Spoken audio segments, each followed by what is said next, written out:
And we're doing this. Welcome to episode 4. Now I bet... Who of you thinks that I already started pre-recording before I started the countdown? Before the countdown, yes. Oh, obviously, yeah. Always. Always, never fails. Well, psych on you. This time I started with the countdown. Always keep me on your toes. You're so tricky. Yeah, I'm a mischievous fellow, as they say in the biz. The D&D biz. Yeah. Our schedule was a little bit fucked. Hopefully the viewers won't notice it. Because we had, 2 videos in backup. So now we are on regular schedule. So if we now miss 1 week, they will also notice that we missed a week. So, yeah. Well, fucking Christmas is coming up, so I don't know why I'm... Oh, that's gonna, that. yeah. Holidays are just gonna mess it all up. Yeah. Mm-hmm. Okay. We apologize in advance. Yeah, but I guess no one during Christmas time wants to look 5 fools playing a D&D game. I do. Yeah, me too. Yup. Okay. Yeah, I guess we can just start with the introductions, and while you introduce yourselves, I will shut off my lights because I forgot to do that, and I also have to go take a pee. Yeah, we're professional. I will take a pee while we're recording. Super professional. I like it. Okay, top left, you're first. I think that's me, Seal. I'm Greg, and I will be playing Eirik Spanner, a human artificer, artificer, tinker. He's a little high-strung. Cool. I'm Matt. I play Dr. Fiera. She is from another country. Here to research stuff. She's got an archaeologist, likes the magics, and just trying to make some new allies. But things got complicated. I'm Skit, and I play Isarel Liafina. She's a noble from the west, and she's a druid who's just trying to make the world a little bit of a better place and trying to figure things out as she goes along. And she's traveling with her best friend. That would be me. My name is Felicia. I'm playing Arya Einscheit. Oh, cat almost knocked off the light. I'm sorry. I'm playing a elf who is not quite what she seems. She's a rogue and likes to do some shady stuff. And has a thirst for knowledge. Okay, that's everyone. Nice. It seems like my players can function without me. That's always good to know. Until the game starts, and then we're just... Yeah, I mean, there has to be a bit of... gonna need you. Yeah, reliability on me, otherwise, why am I here in the first place? I guess... I don't have to introduce myself, so I'm the goddamn GM. Yeah, without further ado, I don't think we should delay this any further, and we will just jump right into it. So, as per usual, I will need 15 seconds to mute myself.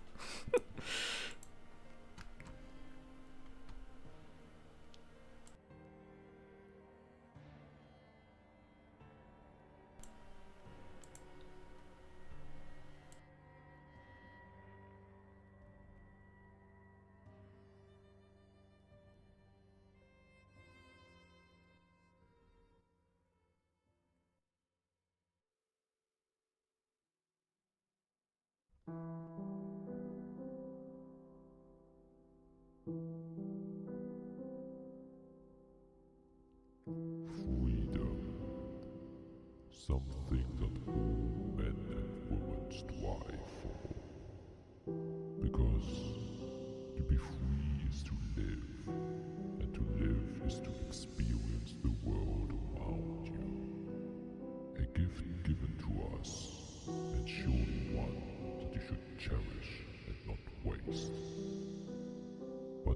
makes us blind. For while we stare longingly into the sky, boundless and free, more often than not, we miss the very cliff that approaches right in front of us.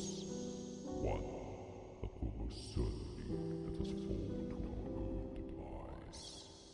Yet still we will go out of our way to challenge anything and anyone who would dare impede on our freedom, who would dare to even think about taking it away from us.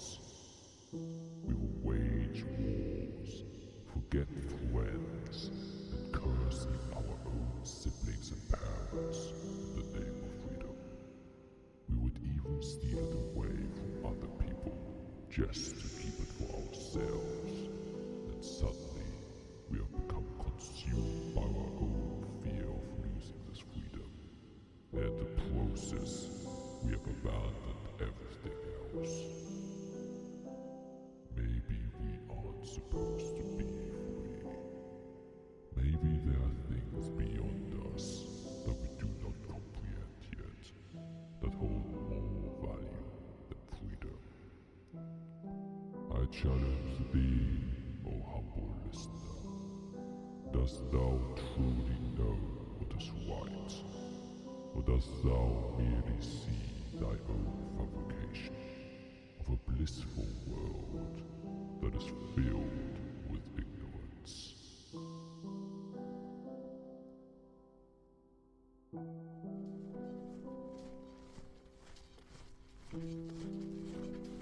They have started moving, sire. This soon already. I was hoping for at least 2 more days, but alright. There's the scouts to keep their eyes on them. And if anything changes in their movement, they should immediately pull back, understood? Now we'll have to just...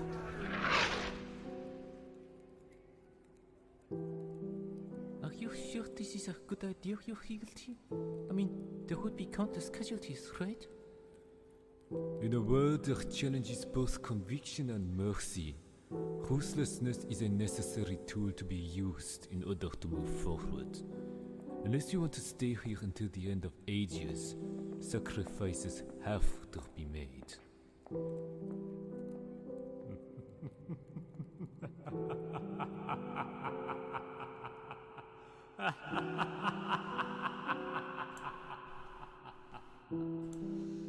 Yes. All things fall into place.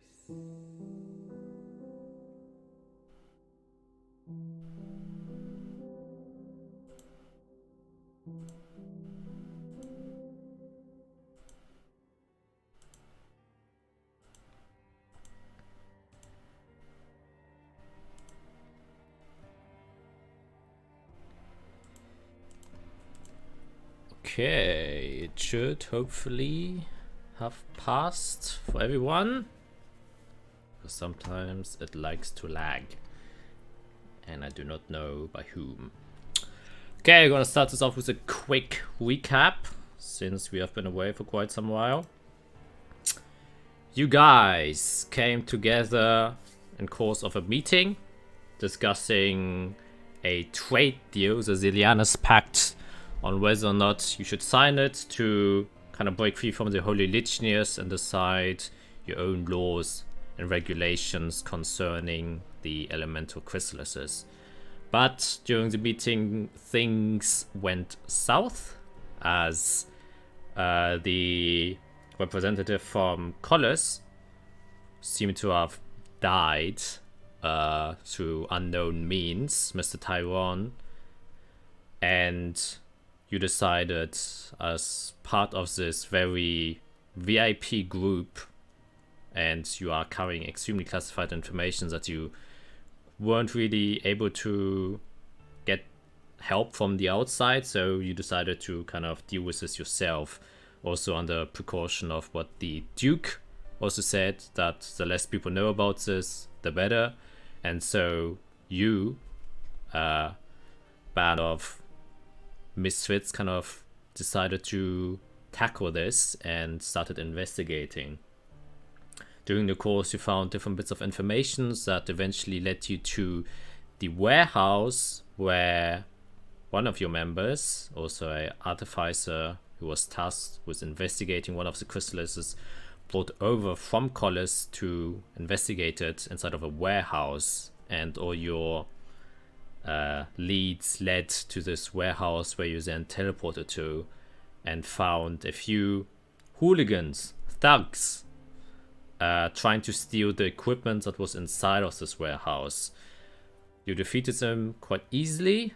Also, a old friend or compatriot of Eirik was also there, who kind of greeted you mischievously, almost as if she was expecting your arrival, and kind of just tried to convince you to maybe join her cause, but she didn't seem very sympathetic, for lack of a better term, and you decided it was better, or at least Arya was deeply disturbed by what she was saying, and which is why you started the assault. And she ran away, and you kind of slaughtered 3 of the 4 men that were trying to steal the things. You used one of them, Mr. Keel, to suss out more information. He led you to where they were supposed to meet up, which is a tavern on the outskirts of Crossington Harbor. You went there. And before I forget it, one of you also chloroformed herself.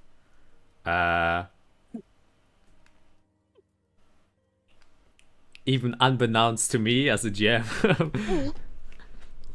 Surprise! Which kind of meant that you had to split up as a group. You went to investigate a bit, figured out that a few guards came in there and booked a couple of rooms, which was a bit suspicious. And after getting some reinforcements from one of the lieutenants, specifically one of the city guards responsible for the wars, you decided to, do a SWAT-in assault by swatting 2 of the rooms. They seem to have been empty. Then Fiera decided to investigate one of them, found a hatch and a kind of a tube that led into the neighboring stables. And while that was going on, the other party upstairs opened the 3rd room that they apparently have booked.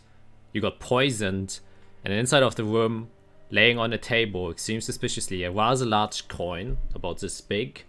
Arya stepped inside. She obviously first investigated the room. There didn't seem to be any more traps, but she could then read atop of this coin the words kind of stamped onto it, "Good luck." And that is where we left off, and that is where we're going to pick up again. So, the show is all yours.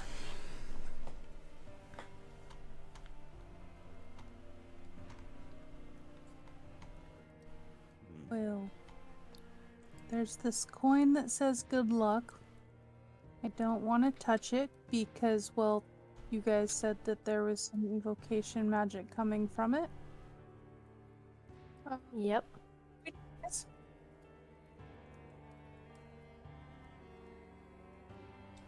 I take a look just inside the room to see if I can see any hints of traps or anything that might trip if we go in further? Yeah, can I make an investigation check?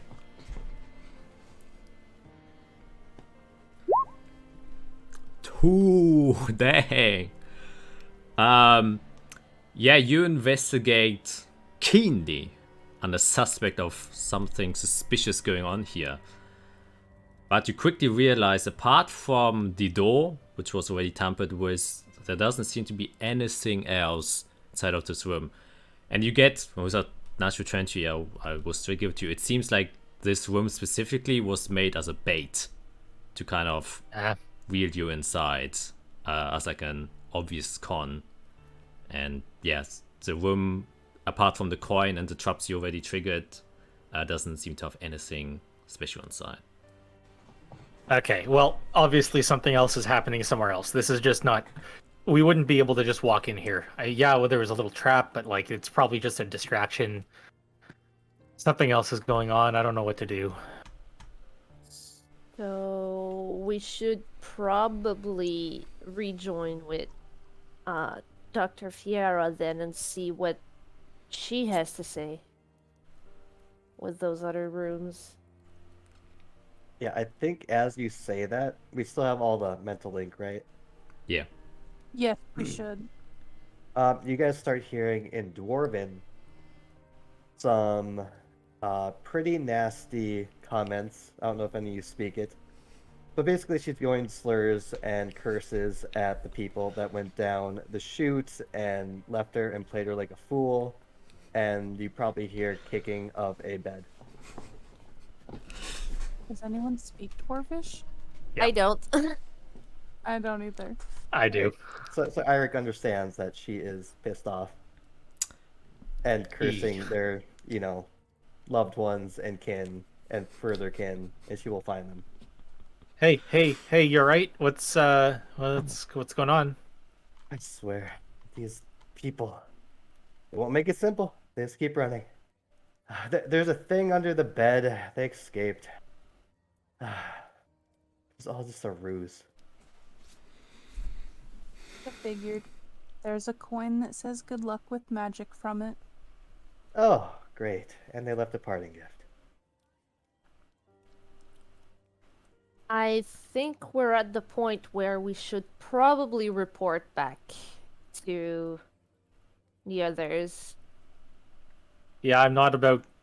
I'm not ready to go on some wild goose chase here. It's not. No. I feel like we're just gonna end up chasing our tails and just running around like headless chickens for days and To be honest. Yeah. Oh, I'm sorry. No, it's all good. To be honest, I don't even know how I'm still involved in this. I don't know why I'm involved in this. What happened? I don't know. I assume there's like guards outside my room. Yeah, a couple of them. Great. I'm gonna literally go out there and pull one by the arm and bring him into the room.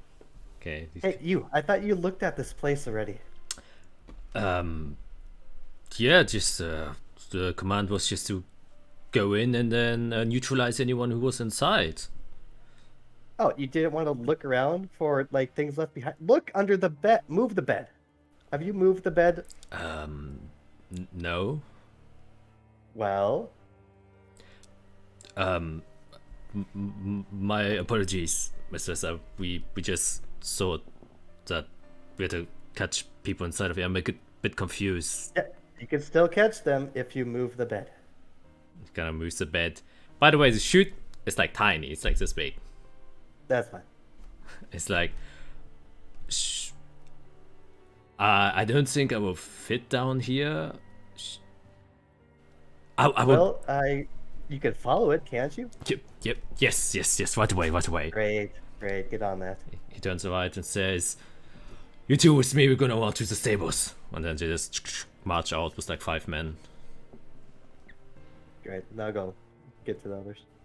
And upstairs, the lieutenant is still there, the kind of female wood elf, with dark black hair, and she kind of turns to you and says, so what are we then supposed to do with this coin? Should we take it, leave it here, or should we get an extra? If anyone's gonna take it, wait until we are out of this building, because I don't want to be involved with anything that happens once that thing moves. I would be inclined to just basically destroy it, so it's not a way to track us or listen to us or whatever it could be. I would hate it. Why don't we just leave it here? Well, this is a public tavern. We have to obviously get rid of it. And this could also be evidence that, we might be able to use in order to catch the culprits. Oh, you guys are the security services, aren't you? You should be able to keep track of evidence and stuff like this, no? Yeah, which is why I'm asking you. You're, as far as I'm concerned, still my superiors. Or kind of points to Israel. The orders I've gotten from the Ministers of Defense was to help you, so which is why I'm asking these questions. You seem to be a bit more involved in this than I am. So for now, I think we should probably keep this thing away from any type of important discussion. I don't know what this thing does. We probably need someone that knows magic to look at it, because there is a magical aura coming from it. There is something weird with it. I don't know what it is. Is it just a prank? Is it listening to us? Is it dangerous? I don't know. It's listening to us. They're probably laughing at us right now. Just saying. Most likely, yeah. And I definitely think we should get back to the rest of the meeting to discuss what we have found and what we are not finding. And then I'll just bend down over the coin, just in case this is listening. Fuck you. And I walk out. Okay. And as you all kind of walk out of the room, the lieutenant just, sets up a couple of guards there to ensure that no one else enters the room. And then she just kind of goes to one and says, could you maybe just get an archmage here so we can take care of this? Okay. If you're leaving, then I shall stay here. Just making sure that this is untampered with. If you're going back to the, I presume, high plains, right? Yes. Well, Is there then, like a portal or anything that will get us there faster? no, there aren't any portals in the common districts, only in the higher districts. If you just go to the Goldregen HQ, then you can ask one of the officers there who will be able to transport you a little bit faster. And the what? Sorry. Goldregen, which I will write in chat, because I think I've already written this, but just in case. Oh, thank you, Test, for... Test P. I should change my name to like Yeah. no, assistant. Oh, yeah. Is that like you said that was the guards' headquarters? Yeah, the military headquarters. Okay. And how far away are we from that? Not far. It's the one with the big gates and a lot of soldiers are there. It's hard to miss. Yeah, just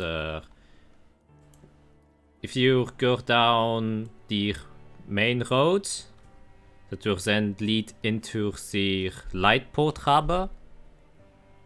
After that, you can go into the East Balkan. From there, if you take a right turn, that will lead into the Goldregen HQ. I'll just put you onto the map. And basically what she is saying is, just go down, here, here, and then here.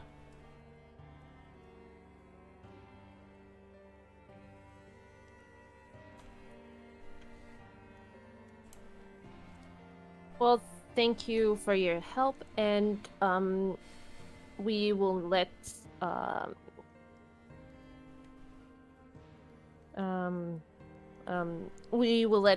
Cinefar know that you are handling things here. I don't believe we caught your name, though. Oh, my name is Dilanach Torwache. Which is this? Where's my mouse? There he is, my assistant, which is myself.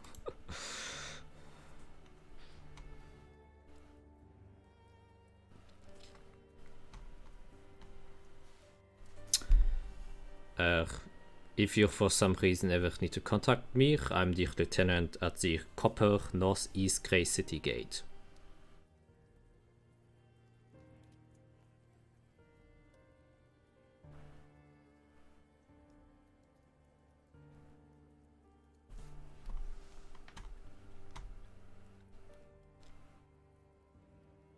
Thank you. That's appreciative.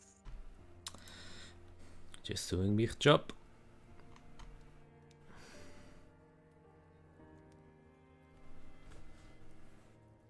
All right, we should probably go then, and not stay around here too long.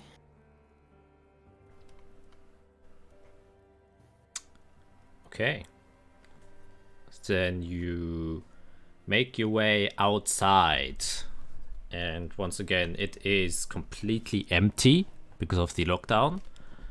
And you are accompanied by a group of guards, about 5 or so. Just, you know, in case as a group of guards see you there, they kind of immediately know, oh, you're being, you know, escorted back. So because there aren't a lot of people, it is a lot faster than what it would usually be. So you kind of leave the tavern behind. It's still quite a long way. It's about maybe like a mile to foot. So you're walking for like 15 minutes. And then each time you get to one of the gates now are closed because the lockdown, they get lifted up. You just hear this heavy cranking noise as these large steel gates open up, and you can just kind of go through them.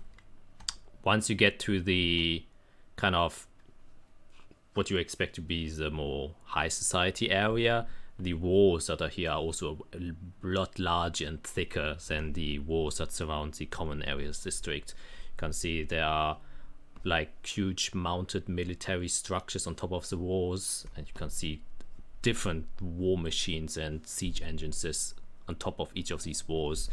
Just a precaution if anything were to happen to the city. And there you are led through. As you get to the east balcony, which is here, you can, as you enter inside, you can already see there are different military platoons already being divided up into different squads, just kind of a prep run for, you know, the lockdown that's currently happening. And you can see that there are, like, besides the gates, smaller entrances where, you know, soldiers can quickly go in and out without them having to lift the gate up and down each time. And you can see a few of them kind of rushing out into the city and a few coming back. And then you are led to the Goldring HQ, where the structures here are quite large, every single one of them heavily fortified, deeply built inside of the ground itself. It seems like they have been separately built from the ground. Usually if you terraform, it comes out of the ground. They have been specifically detached from the ground for whatever reason, you don't really know, just so there's a level differentiation. And you know, even though this is a military headquarters, inside there's still a lot of greenery compared to the very bustling and heavy populated inner city states of, you know, the common districts. And you kind of get led there. You can see a kind of soldier who has a bit more prestige to them, probably a captain of some sort, who approaches you and says, oh, wasn't expecting any high society visitors from the outside. How can I help you? We're just trying to get back. Alright, where to then? See the Duke.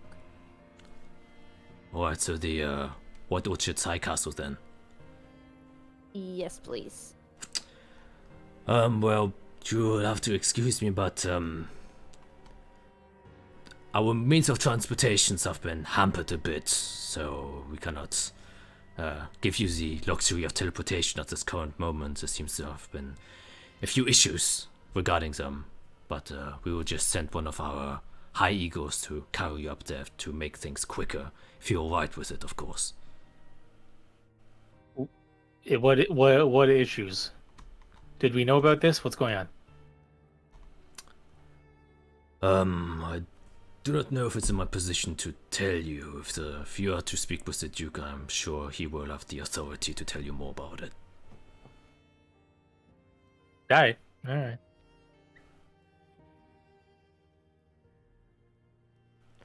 Alright then. Well, if you're all okay with flying via eagles, then just follow me for a bit. And he kind of steps to an area that is a bit more open. and then he takes out a whistle, which he then blows, but you don't hear anything. It's like a dog whistle, probably like a high frequency pitch that, you know, normal humans aren't able to hear. And then after a short while, as you kind of look up into the sky, for those who have quite a good perception, which Aria, you immediately see, there were, as you went outside, you already saw a few of these big birds circling around, and you can see a group of them kind of swoop down as these large, white, brown furred on the back, but white furred on the front, huge eagles come clambering down.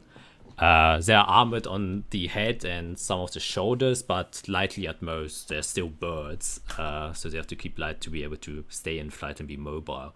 And they kind of swoop down, each one of them obviously having a rider. You can see they aren't heavily dressed. They also have more like light leathers. They're wearing these kind of very almost like futuristic strip goggles that go across one line around, and then a kind of leather cap on top of them. And they seem to have like different kind of things strapped around the eagle with belts. And as they land, the captain just kind of approaches them. You can see there are 4 eagles that land, probably one for each of you. Kind of goes to one of them, who seems to be the squad leader of these eagles, and says, these are high society members, please bring them to the castle. Alright. And he just kind of nods, and then the captain just kind of waves to you. Alright, each one of you, 1 eagle. And, well, this goes without saying, but hold on tight.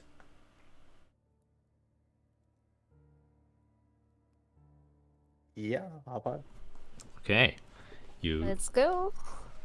go to these eagles. These eagles seem a bit, you know, a bit skeptic at you. They seem to be more comfortable with, you know, their mount.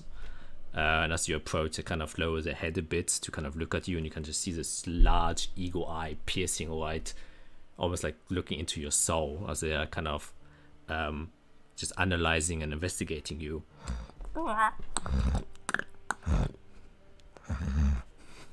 And then the feathers puff a bit, and then the wardens kind of just give them a bit of a clap on the shoulder, and then they kind of nestle down and lower one of the wings so you can climb atop of them. And as you do so, you kind of sit on them, and then the guards just say, alright, just hold on tight. Best around the hips so you don't fall off. We'll make this careful, so don't worry. So you kind of go in there. He also takes a strap that is next to him, and then kind of ties it around you, and then holsters it to his own girdle, just in case if you do let go, you're still tethered to him, and he's tethered to the eagle, so you don't just fly off the eagle if you know, let go, since you aren't soldiers. No skydiving? If you wish. And with that, if you're all situated comfortably, with one big lift, you can just see the wind impact kind of just spreading the fallen leaves on the ground to the side, and then they start lifting up and then start flying up high into the air. I would presume this is probably the first time for everyone except Aria. You might have potentially ridden one of these eagles before, but I think you are the only one who would realistically have ridden one of these eagles. For the rest of you, this is a new sensation.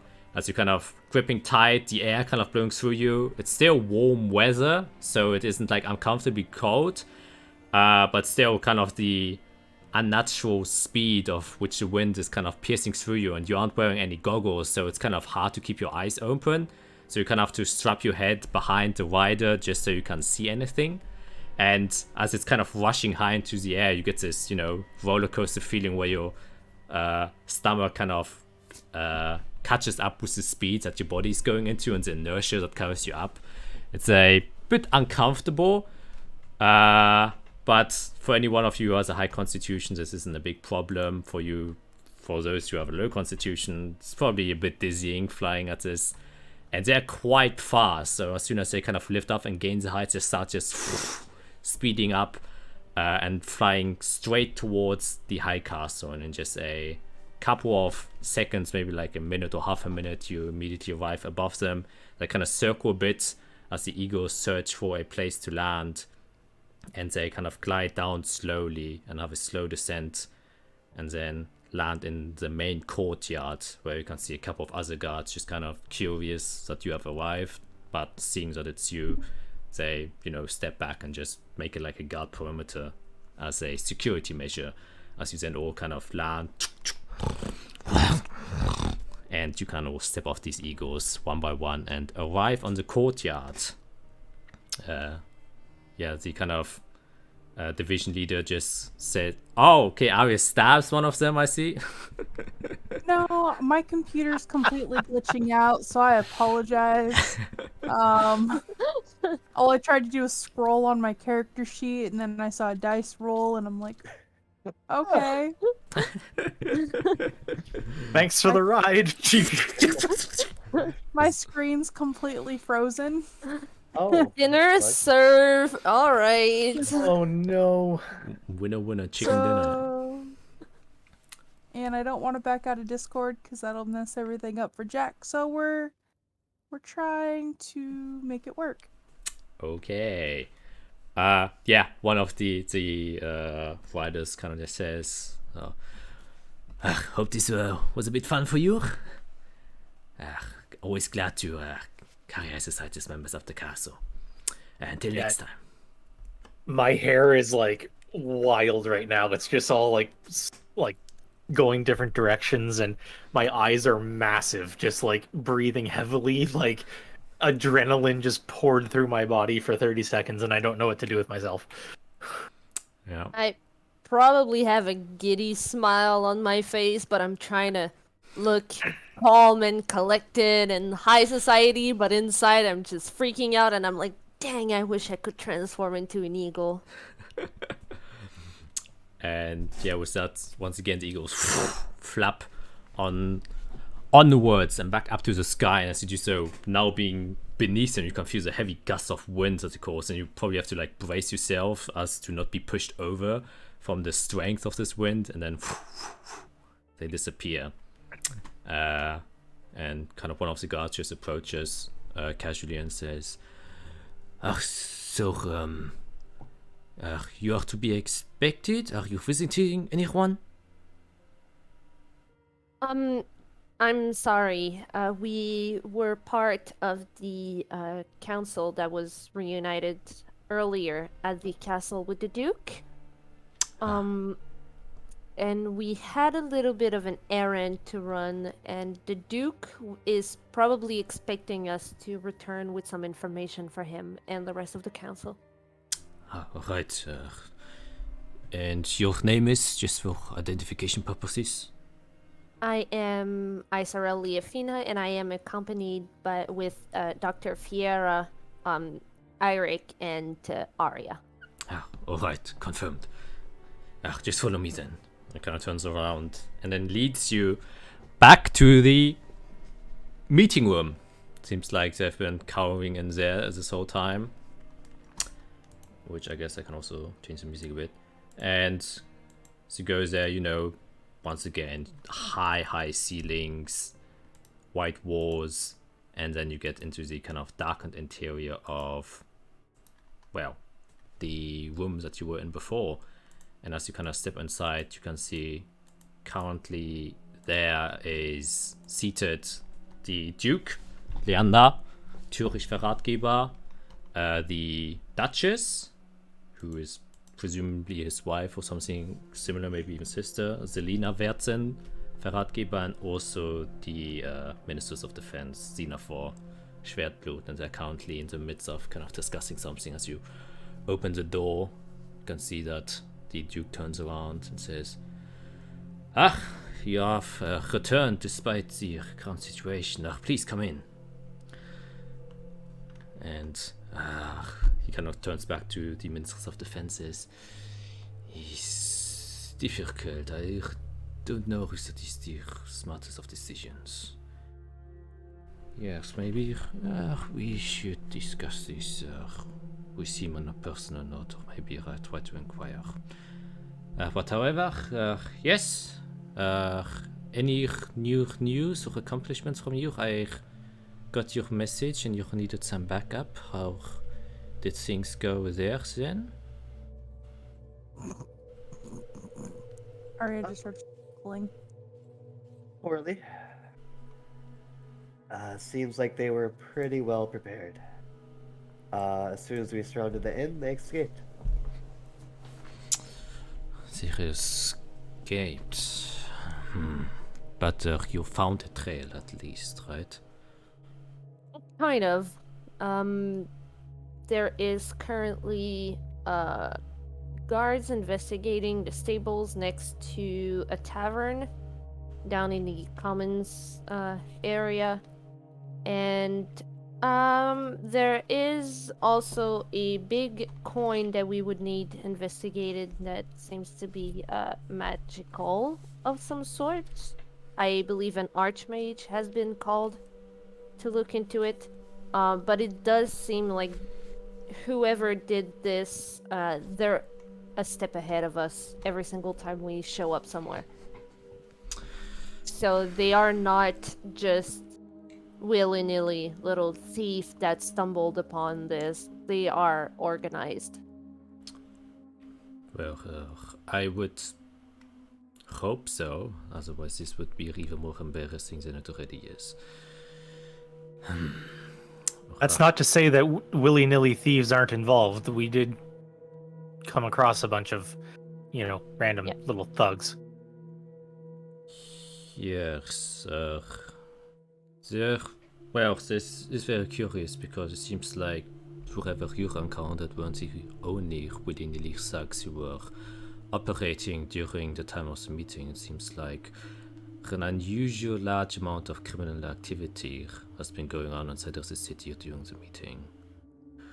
I sent some of my members' personal squad to investigate what has been happening, but it seems like very random thefts on locations with not much value or importance. And as you said, most of the culprits were low-tier criminal who weren't even on our radar before. So this is quite a curious case why they are also involved in this. Or maybe it is just a coincidence, but my instincts say otherwise. Well, it's a good way to cover your tracks if there's too much activity going on to focus on one thing. Yes. But they did take the crystal. Sorry, chrysalis. Yeah. This is bad news. Now the question is whether or not they are still inside the city or outside of the city. Because that would change a lot on how we have to operate.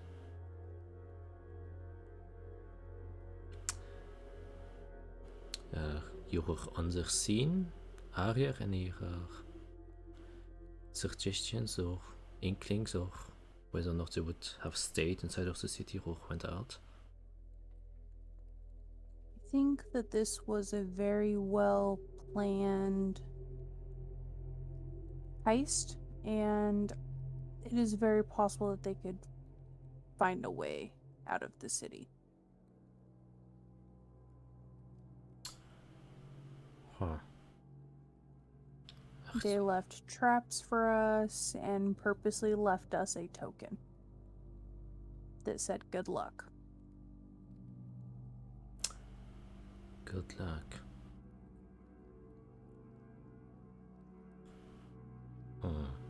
I feel like they are leaving a lot of false leads, red herrings. I feel like they want us to find them, but also they want to play with us. Like, this is a game for them.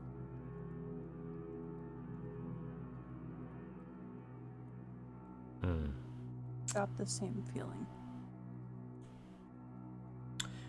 Well, as someone who's been in this field for a long time, that isn't an uncommon occurrence. However, you shouldn't be allowed to be taunted because they use it to their advantage. So whatever they were doing or whatever you witness, do not let it get to your head, otherwise they have already won one part of the battle, right? That is a way to put you off your senses and to act rashly without thinking before. Well, I don't know, you probably already have gotten the news in some way or the other since you made it to the High Castle, but, well, first of all, your mother, Mrs. Vieira, tried to come back. However, she wasn't able to.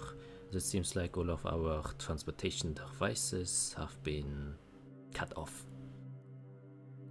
The Yes, we heard. main power lines have been tampered with, and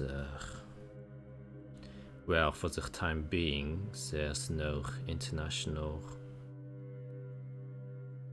transportation and not even internal transportation via teleportation circles anymore, which is quite inconvenient in this given situation. Is it possible that that was planned? Oh, definitely this was planned. This looks like part of the game they're playing. Part of their plan to isolate us. Is there an area where that kind of controls all of them? Like one specific spot that we could look at to see if they left anything? Well, the problem is they all get powered by one chrysalis. No worries, it hasn't been stolen, we've checked already. Just their power lines that run to the teleportation circles have been cut off. We can't fix it, however it will take a couple of days because we do not have the resources to fix it at the current moment, and getting these resources will take a lot of time since we do not have the teleportation circles. So that kind of, well, Have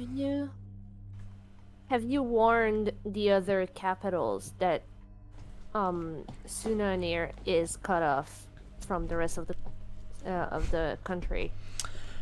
well, this is something we are currently discussing with the Duke, since this will put the entire country on high alert, which I don't think is, in the current situation, the best idea. I think tensions are already high between the Holy Lichniers and Sunanir, and if the other Chamber of Duke members know about what is happening here, they might jump to conclusions that are...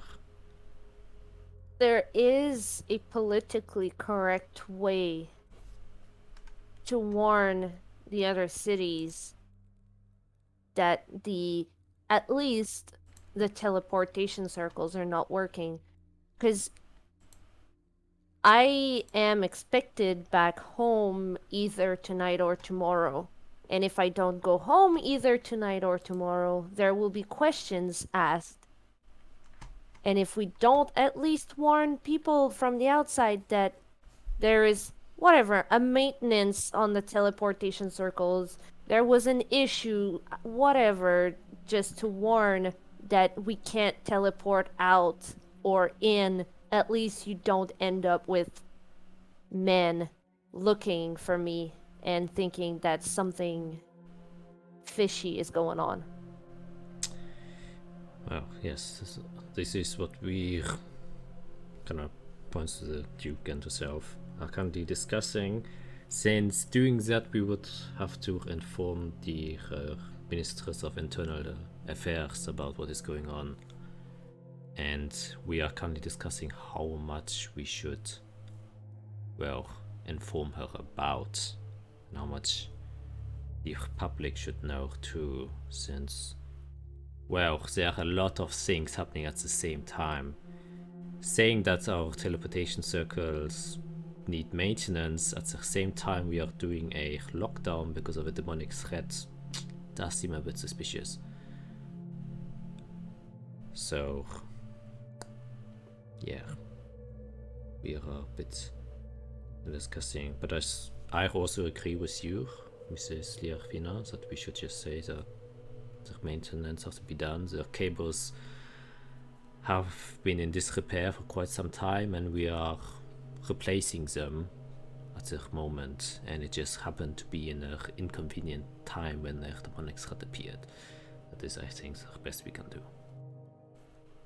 I believe it is. I do not like lying to people, but I believe that in the situation that we are in right now, this is the least damage we can make for now. Yes. Alright, I shall leave that up to the Duke. That is more his responsibility than mine. Duke kind of perks up and says, yes, well, I shall just discuss this with the Ministers of Internal Affairs. In the meanwhile, is there any other news? I believe I've already told Miss Vieira over here, but our Ministers of Research and Development, Rino Pilar, has gone missing. Yes, any more details on that? It's quite vague, to be honest. Well, unfortunately, it's because it's so vague. The only thing we do know is the last time she was seen was when she was with us as we went to the teleportation chambers that led to the warehouse. And that's the last time she was seen. Yeah, and one of our fellow artificers was there at the warehouse waiting for us. That's why she wasn't there at the meeting originally and why she was missing from meetings previous. So that's concerning. I swear I am not involved, by the way. I don't want anyone to get the feeling that I'm involved because of my involvement, but I'm not involved. Got it? You have a way of making it sound like you're very suspicious, but I get the feeling that you're very genuine and you're just in the wrong place at the wrong time. You think? You think? I do Look believe. at me and look at the room we're in right now. I do believe that you are someone with good intentions that does seem to end up at the wrong time at the wrong place. I will reiterate what I said, I guess, earlier. At one point, yesterday, I was just working on a rake. Literally a rake for my friend, who is a farmer. I have no involvement in any of this big shit, right? I think that's clear. Been with Which us this whole time. You're innocent, buddy. Calm yourself. I mean, if this is too much for you, we can just put you in one of our safe chambers and you can wait until everything blows over, if that's better for you. No, that probably wouldn't be better for anybody, frankly. I am just suggesting it. It seems like you're having a mental breakdown. I've seen a lot of those. Always, honestly. This is a little bit over my head, so just gonna continue to say that I'm not involved, even though the people that I've worked with are involved. Not involved. Well, not to put even more pressure on you, but since the Ministers of Research and Development has disappeared, you and your friends are the only experts left inside of the city who know about chrysalises. Yeah, great.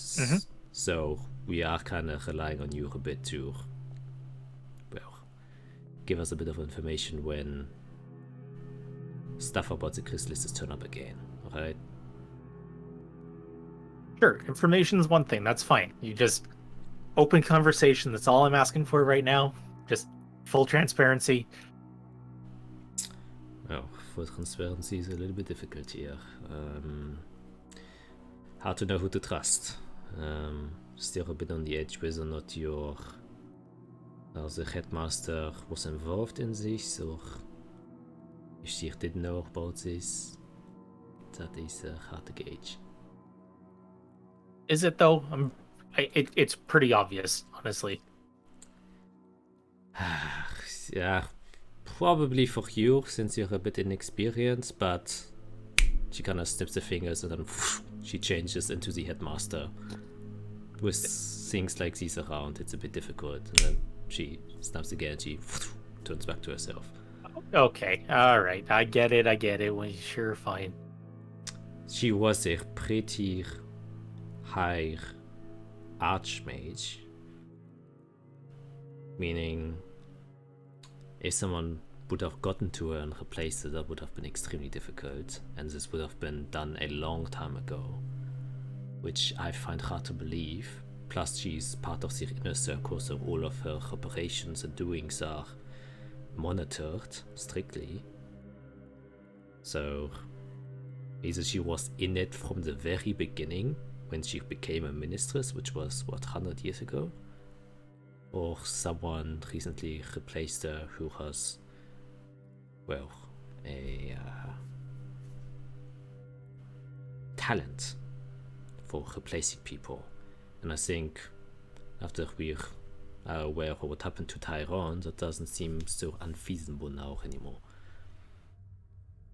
How do we know anybody's not an imposter? Well, first of all, she kind of lifts up the hand. If anyone wears this kind of ring, and you can see it's a kind of silver ring with a dark opal gem inside, this is one that high members of the Inquisition usually use for infiltration purposes. This is one that allows us to disguise ourselves at will. This is one. If you see this kind of ring being carried, a probably good giveaway that they have the ability to change. From a point of operation here, if this ring is able to prevent them from being noticed or seen, why is the ring so obvious? Most people don't know about this. Not even Arya, who is part of the Inquisition, knows about this ring. So it would just I'm be. just kind of baffled right now, and I feel like an idiot. And you just have to wear a glove, and then it's disguised. Okay, so what you're telling me is that the person who previously spoke in my head is also potentially able to get access to a thing that will make them appear as not them. Potentially. There's a reason only high-ranking members of my order are allowed to have this ring, because if it falls into the wrong hands, big damage can be done. Eric, I thought we moved past this me speaking in your head thing. Well, yeah, we're past it. I get it now. It's fine. But it's just the scope of the potential that's going on. I'm just gonna take a walk, and I'm just gonna start walking around, walking around the room. Oh, thank goodness. Oh, So, how did what? this weekend deal with here? Mental. We can still hear. I can still sense what. All right. Do your thing. Whatever. Obviously, there is a bigger plot happening. Infiltration from Colas and Azathia. And there is a legion coming from my own country. Well, before we go any further, we should probably put hyphens on invasion from Colors. As we all know, the representative was replaced, which means literally anyone could have replaced them. They could have been inside of Azathia already. I do have questions about that. You told us that Tyron's body was found a few days ago. Yes. Is it information coming directly from Colas? Yes. One of a trusted member of the Duke has informed the Duke personally, as it was personally requested by the Duke. Well, this is not all. They, on their side of things, and it's probably important to mention, was that their sort of meeting was cancelled, obviously, since their diplomat has been assassinated. And they knew about this 4 days ago, and they contacted us, However, we never received this information, but they got a response saying that, alright, that this meeting would be cancelled. So there's an interference between our communication with Collis at the moment. So it could potentially be someone from Azathia, from Suna and Nier directly, that is posing as both sides and disrupting communications. It doesn't necessarily mean that Colis is behind this. It doesn't necessarily mean that we are behind this. It just means that someone's in the middle and just playing chess with themselves. Yes.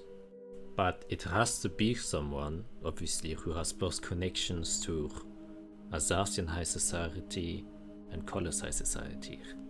Oh, obviously, I mean, it has to be someone that has some sort of recognition or power or has access to information from both sides to be able to do this. This is not just someone from the street having fun with the guards. Yeah. Yes. But you were saying, Fiera, sorry, I interrupted you, so this was there. Oh, no, this is the same track I was thinking. Yeah. Someone's playing maybe all countries. Could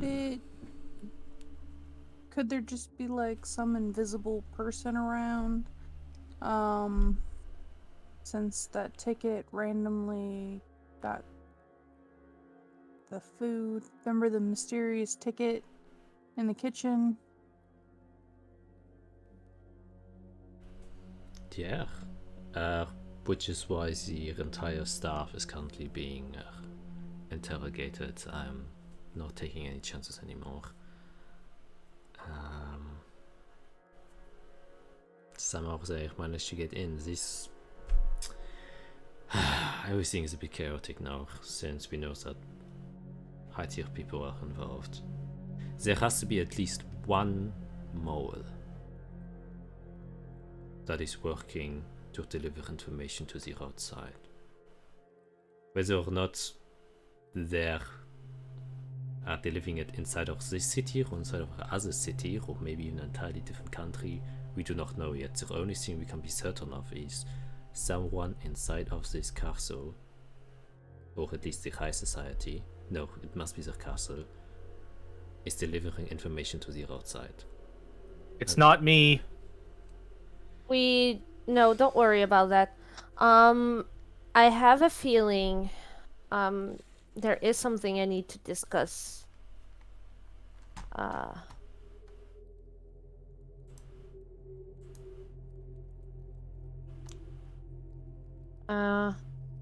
Arya, you know how I hate fighting and how I do not like to be put in a combat situation, right? Yeah. And I will Yep. always find a way to avoid fighting. Yep, your natural reaction that I hate so very much. Yes. There was a situation earlier that felt a little bit familiar to this.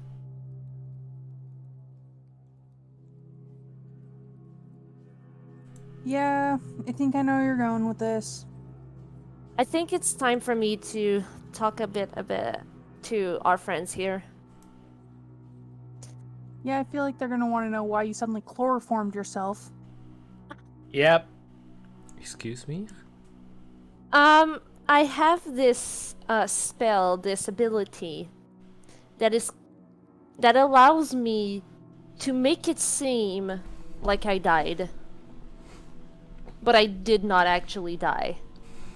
So I will just fall to the ground and look dead. There is no amount of magic, no amount of healing, no amount of medicine or looking that will be able to detect whether I truly died or not. I just look like I am gone. You just have to give it time. Like in the warehouse, I had to babysit you. If you remember well, our fake Tyron died in the meeting, and we tried to detect poison, we tried to detect magic, we tried to take his vitals, we tried to look for signs of what happened, and there were none. He just looked like he dropped dead. I feel like he used the exact same thing I did. Oh, so you dabble in necromancy as well then? I not necessarily necromancy. I prefer calling myself a nature drawn person. I like to commune with nature, and the most natural way to get out of a fight is to die. Or seem like you are dead, so you don't need to fight anymore. Huh. So, But that aside, I do believe that we were played earlier, and this fake Tyron did not die for real. so And Is we it sent him back possible? home. Is it possible to like put that spell in like pill form? yes, of course. I think our mage here would be able to confirm putting magical effects inside of any sort of item is easy. Oh, okay, I get it now. I think usually when you take in those pills, it needs a trigger to activate, otherwise it won't activate. And I presume the trigger they set it to was alcohol. So once he drank the alcohol, his pill that he swallowed before he stepped in the room activated. Smart.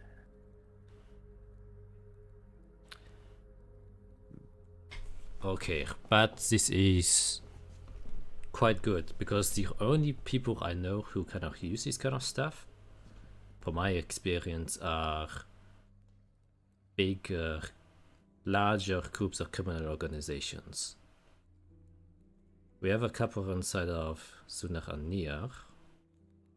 However, we've made an agreement with them that they take control of the underground and just ensure that the criminals don't misbehave, which is why we give them some sort of authority and protection from the state, and they are allowed to have some leeway when it comes to these dealings.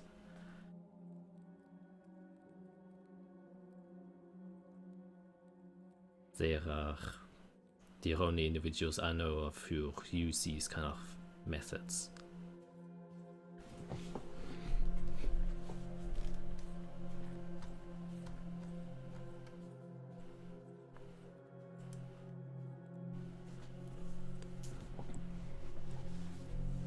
Well,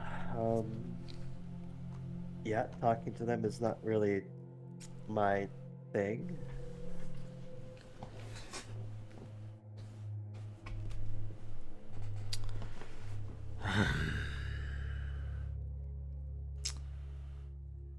Right. Well, I think the things we can do now is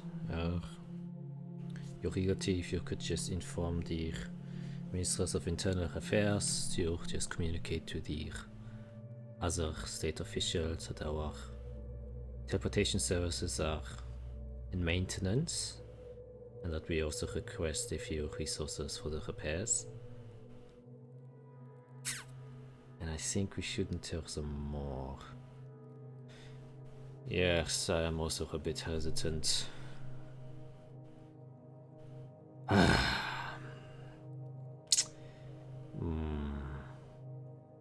still have to figure out. Alright, well, I am happy that at least one of the Holy Listeners is with us. So, Dr. Vieira, I'm glad. Do you maybe have any idea what they might be coming for? Do you have maybe a means to contact your mother, since she went there to talk with the contact persons there?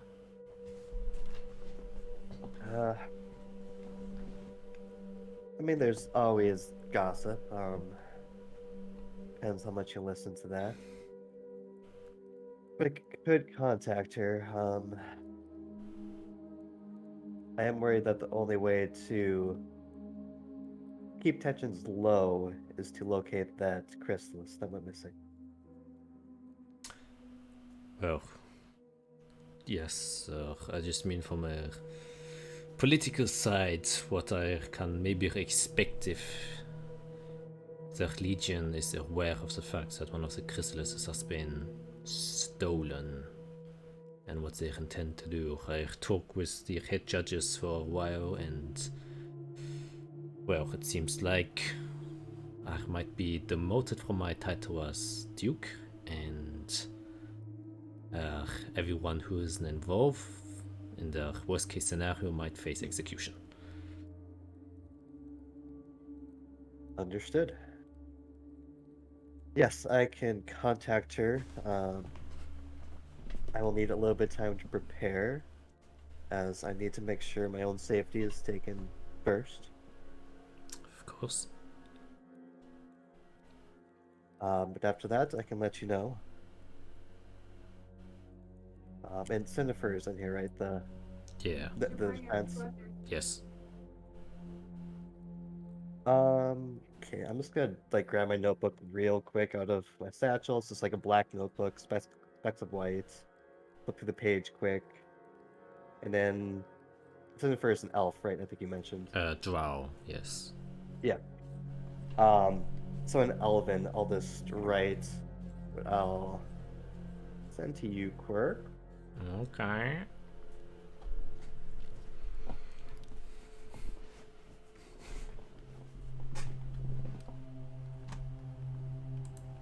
Oops, I want to make sure I spell that word right. And make like a note. I'll just rip it out, pass it to her, and say, if you have any information on this, I could probably help as well.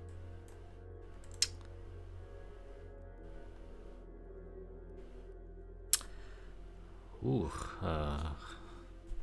I wish we had these, but they seem to be extremely slippery as well. And if I ever had a suspect who was involved in this, I would also place my fingers on them. Understood. I will look into our datasets for at least Sunarnir and any connections we have with them in recent times, and then I will send them your way. Thank you. If I find out anything, I'll share as well. Alright. Kind of tucks. But I am tired. If I could take rest for a bit, that'd be great.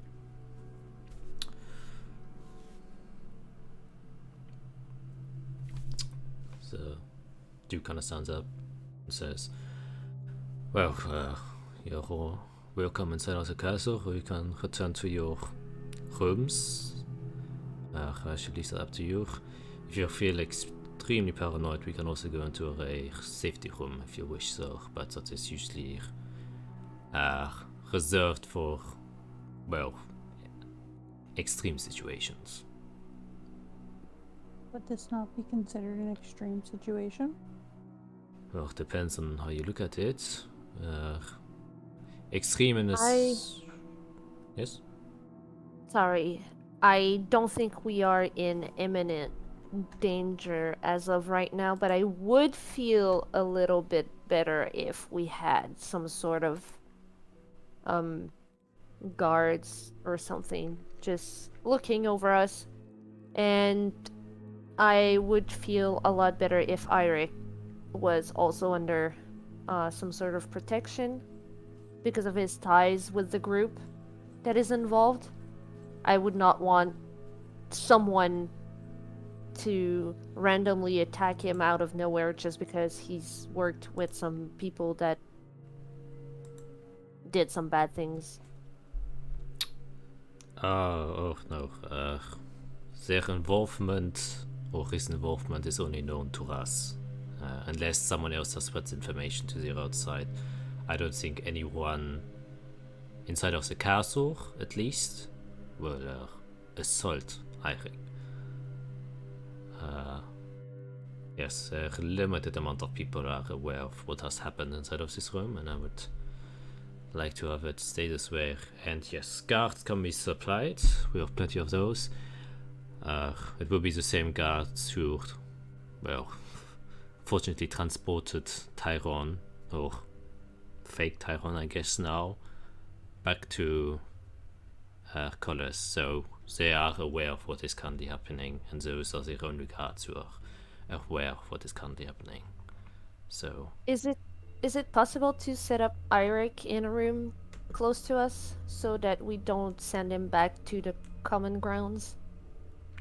yes, of course. I think Fiera should have a space in a room now.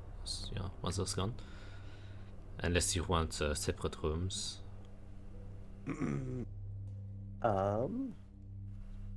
I've only just met these people, so maybe separate for now. Alright, then Eirik can take the outroom of Tyrone then. Yeah, that makes me feel safe. Do you wish to have a different one? Maybe if there's one that's not associated with a member of the mess that's going on.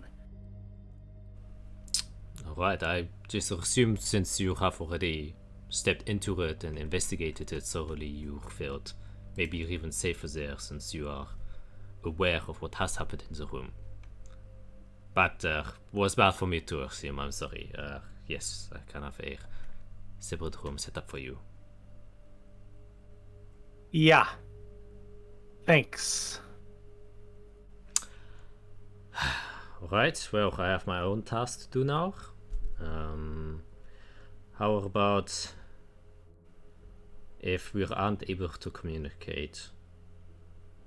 Maybe, I don't know, maybe just have a meeting back in the meeting room, and then you can just tell one of my retainers to fetch me if anything is up.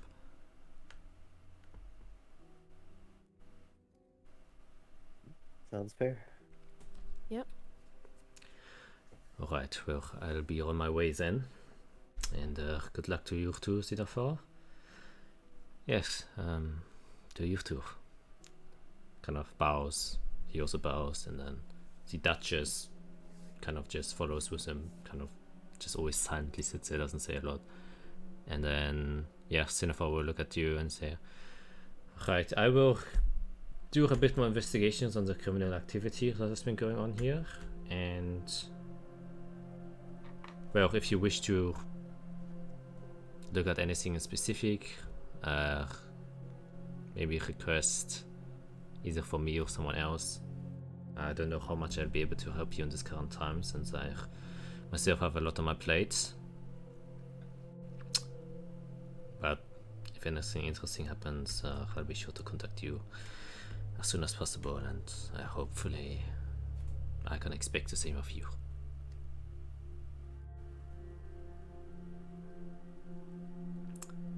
Right? She kind of turns around, also does a bow beforehand, and then leaves too, leaving you kind of alone inside of the meeting room. What time of day is it? It's currently about 3 p.m.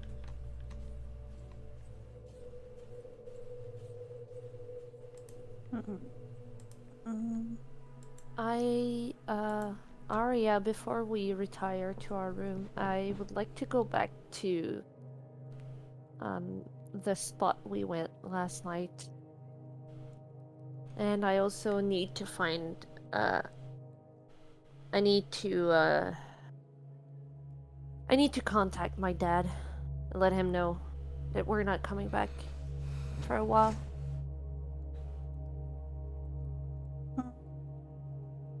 That's fine. I need to contact somebody as well. Do you need And a way to message them? no, I think I can figure it out. At least I should be able to. All right. Right, Jack? I can figure out how to send messages to the people that I need to. Yes. Okay. It's just not as instantaneous as magical means, Yeah. but it is possible. Okay. Well then, should we take the rest of the day to relax a little bit? I think we had quite an eventful day already. Oh, I'll have work to do, but I'll at least catch my breath. Well then, should we reconvene for breakfast tomorrow and see what happens? Let's see I what happens. agree. Is Ira gonna feel comfortable in this big castle in unfamiliar places?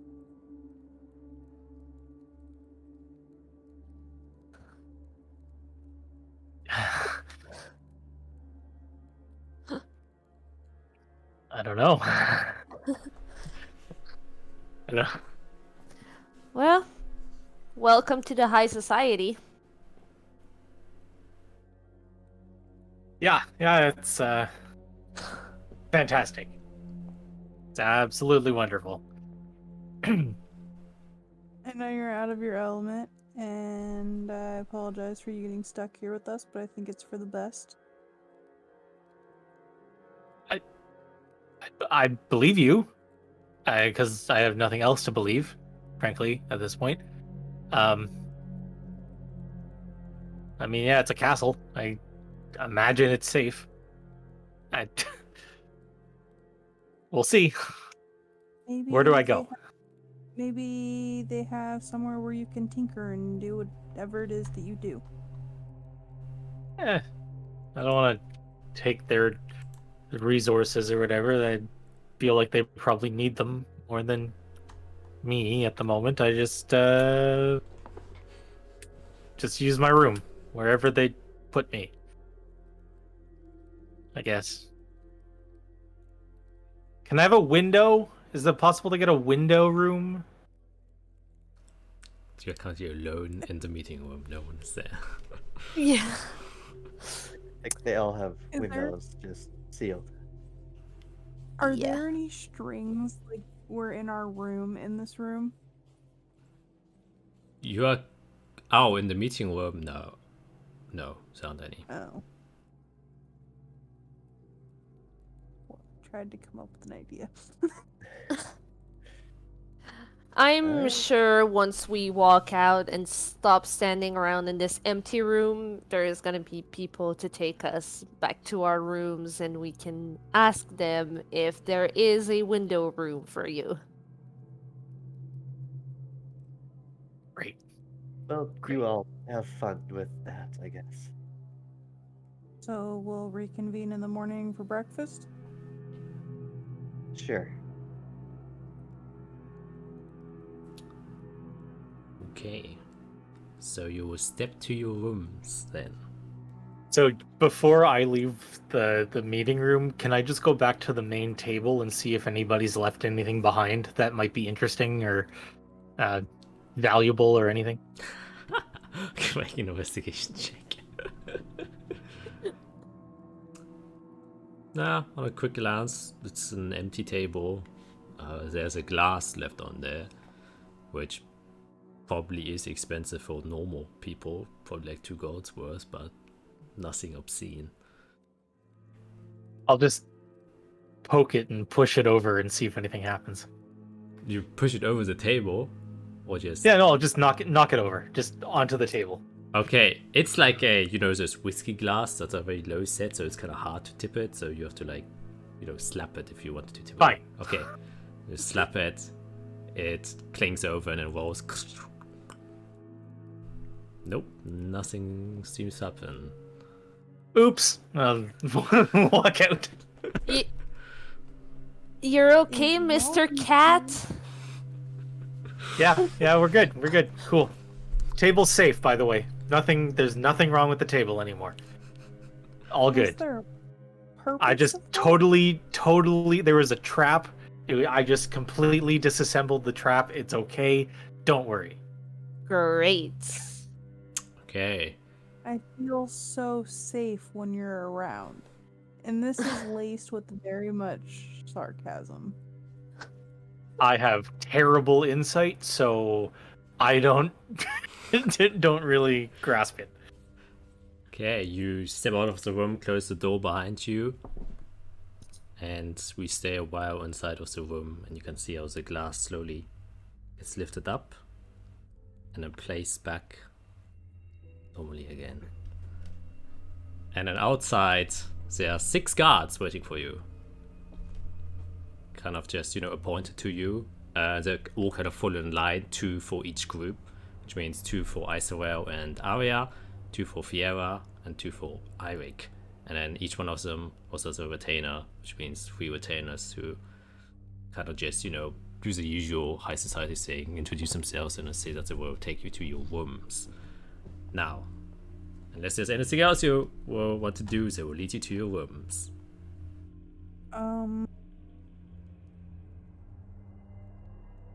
At some point, I wanted to go to a library. I know my companion over here wanted to go back to where we went in our session 0, right? Yep. Okay. I want to go back to my tree. But you would probably all first go to your rooms and then step Yeah. up. Okay. Yeah.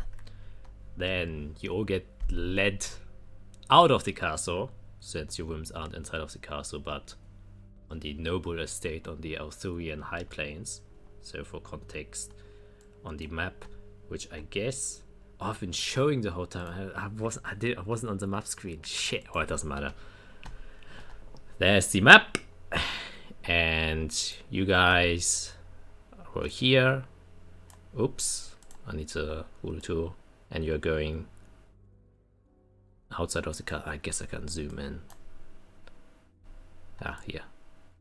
Going into these set of houses where you first went when you first arrived. Except for Eirik, it's the first time you're going there. Once again, big buildings, large rooms. They don't put you on. So no, they would. They probably would, since you got your stuff there. So Fiera, you would get placed back into the room you were into, and Isarel and Arya, you would also be led back to your room where you were the night before, and Eirik, you will be also on the same floor, but a different room than Taiwan.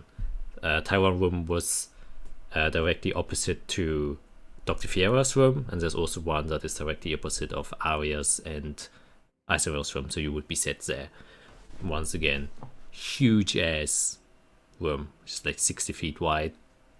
Huge large windows for your comfort, as you wished. Its own bathroom. Almost every room is golden laced. Typical beautiful stuff. And here's where we're going to take a quick break because I gotta piss so bad the whole time. I don't know why. Okay, yeah. Early break, but see you in a short while. Yep, very necessary. And we are back in the game. Hopefully everyone took their time to piss or shit. I don't judge. Number 2 is very important. And people shouldn't be ashamed of saying that. What the fuck was Welcome back. Welcome back, Yay. where Arya has stepped into hell and she's now covered in blood. Which is why her whole screen is blood red. Hey. Okay. You all returned to your rooms. Now, since I already know that Arya and Isra want to do things. I guess we're gonna start with what you are currently doing in your space.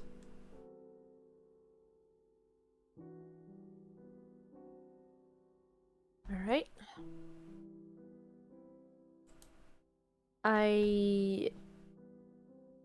Was there something you wanted to do before we went back outside? Or should we start with that? Really no. When I want to do things, it's some this evening. I want to go to a library,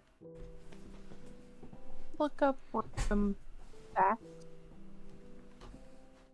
things that could be useful knowledge at some point. All right. Is there any book? Oh? Is there any books in our room? No, currently no.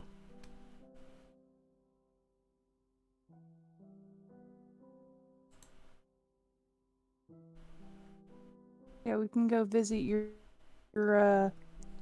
tree that baffles me, that I still don't understand what the hell happened to you. It's hard to explain.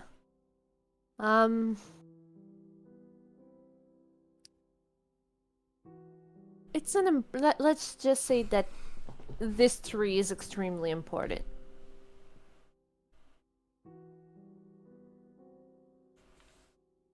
So we can go visit the tree now if you want. Great. I'm sure we can find some birds around.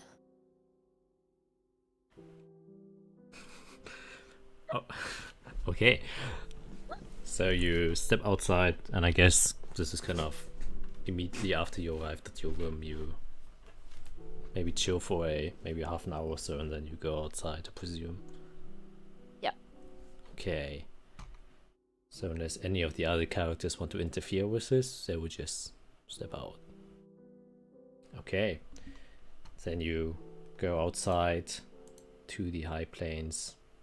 The wind of the ocean kind of, battering your hair, flowing behind you. Fresh scent of sea salt, sea water. And you are, once again, accompanied by 2 guards. Unless you say anything to them. So just Nope. gonna follow you. Just let them follow me. And they have to give you personal space. They aren't hugging you or something. They'll stay maybe 10-15 feet behind you at all times. Just it's your typical high society guards. They obviously know that you wish off your personal space, but want to be close enough in case anyone wants to throw any hands down at you. They are immediately there. Nonetheless, you kind of step on the edge of the Arthurian high plain. On the right of you see the vast ocean with the ships, but it seems like a lot less ships now are on the ocean itself now. It seems like most ships are already at the docks or inside of the docks, and you can see most of them are preparing to be casted inside of their kind of parking space. Probably because a high storm hasn't come in 13 days, so they're probably expecting one to hit very soon, and it would be extremely unwise to now go outside. And Iceworld drowns. Nope. All of the sugar from my coffee was all at the bottom, so the very last sip was absolutely disgusting. I'm very sorry about that. That's the best Ooh. part. Yeah, and with that you get to the big tree that you once visited before, standing a extremely tall, I forgot what I said, I think it's about over 100 feet tall tree. This one is the biggest, so this probably reaches at peak maybe 300 feet or something like that, overshadowing everything beneath it, and its leaves kind of falling slowly.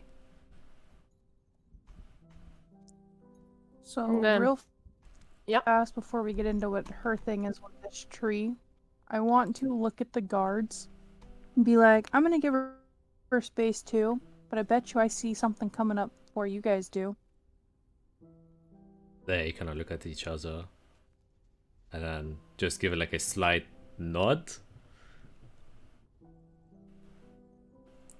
Oh, right. And then they step back slowly. Kind of just confused about that statement. It's like, okay, if you say so. I'm just saying I'm more observant than you guys could ever be. They're like, they just kind of look at each other, not knowing what to do, and they're like, of course.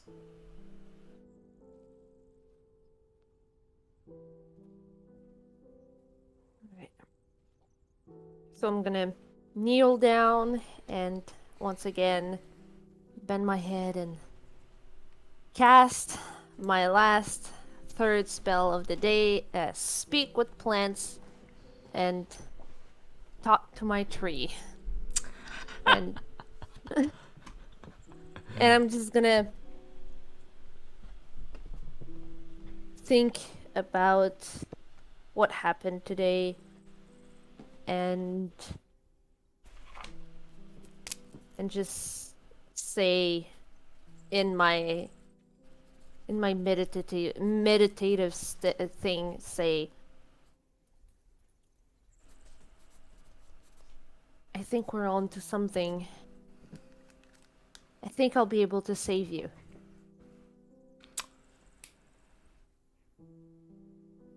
Can I say that you cast a spell? Make just a straight wisdom roll.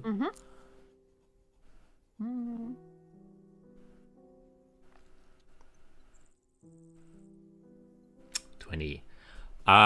When you talk, do you like say it in your mind, or do you like whisper, or do you say it out loud? How do you speak with the tree? I speak in my mind with the tree as my intent.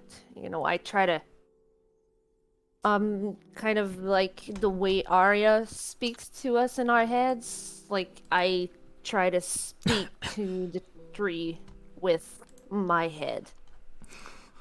With your head, which sounds so Yeah. funny. With my mind, basically.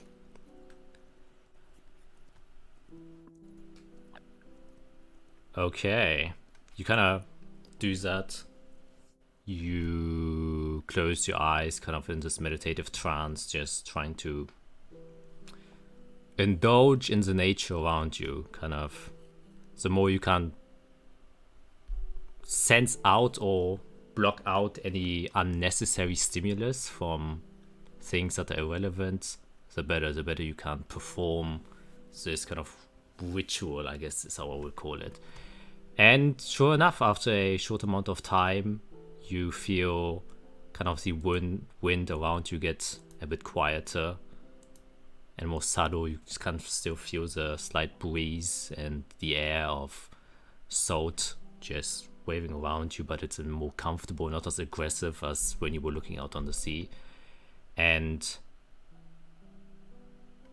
you can start to, instead of the scent of salt, you start to smell different kinds of flowers that you usually wouldn't encounter this far on the shore, since the high salt percentage inside of the ground doesn't allow for these flowers to grow. Usually only like very harsh plants are able to grow in these environments. But you smell different kind of orchids, violets, sunflowers, even, as your senses kind of turn into a different space. And as you open your eyes, you're kind of greeted. It's still the same tree, you're still in the same place, but it almost seems like it's more alive suddenly. You can see birds around it chirping, can see the blossoms of extremely colorful plants around it. And while you are in the same place as you were before, the surrounding seems different. As you try to look out maybe to where the castle is, it's kind of just a blur. Instead it fades into this image of a forest, and then there where you expect Arya to be, you can just see like deers and trees and stuff like that. You still recognize you on this cliff. You're on the Azorian high plane, but everything outside of this tree's vicinity is kind of blurred, and you have this massive tree right in front of you, and then you hear a deep voice kind of come to you that says, It is not me that has to be saved, young child. I am but one of many children of the great Sevalon, the keeper of land. I am but one seed, but one root, extending from his far reach. And I feel that he is dying, child.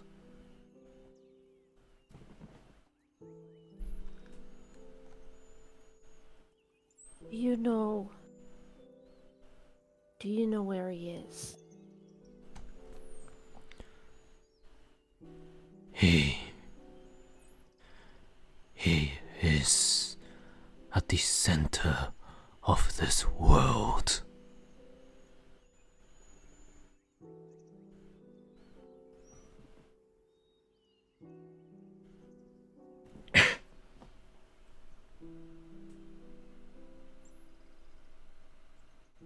I will do everything in my power to help him, to save us.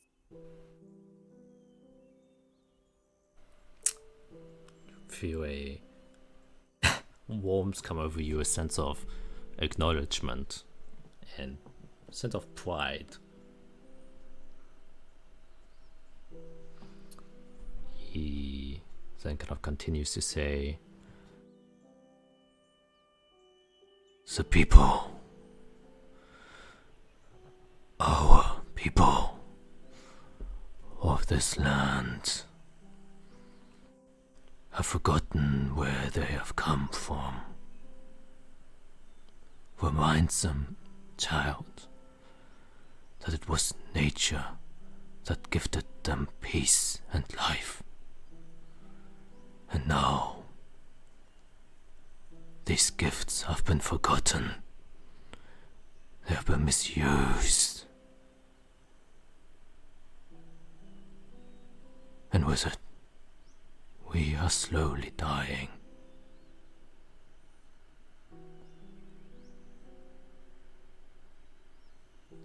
Promise, I will.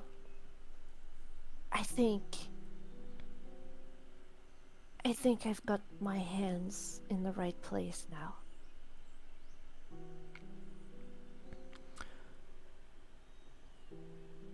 Search for more, child. The world is bigger than you think. The roots of Sevalon touch everywhere in Chaldeus. I, son of the Keeper of Lands, Telvon the Great Archwood, I'm here to guide you.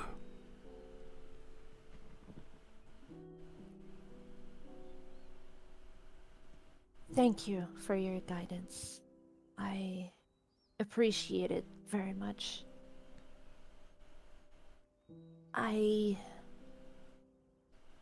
do not wish to take too much away from you now, so thank you. And I'll kind of revert back and try to come back to myself. yep, kind of close your eyes once again, concentrate, and this otherworldly feel of this different place disappears, and the strong winds hit your face once again as you kind of abruptly open your eyes and wake up. Doing this, Arya can give me a perception check, or if you're doing anything specifically while she is kind of sitting at the tree. You're muted. You're still muted. My bad. I'm just trying to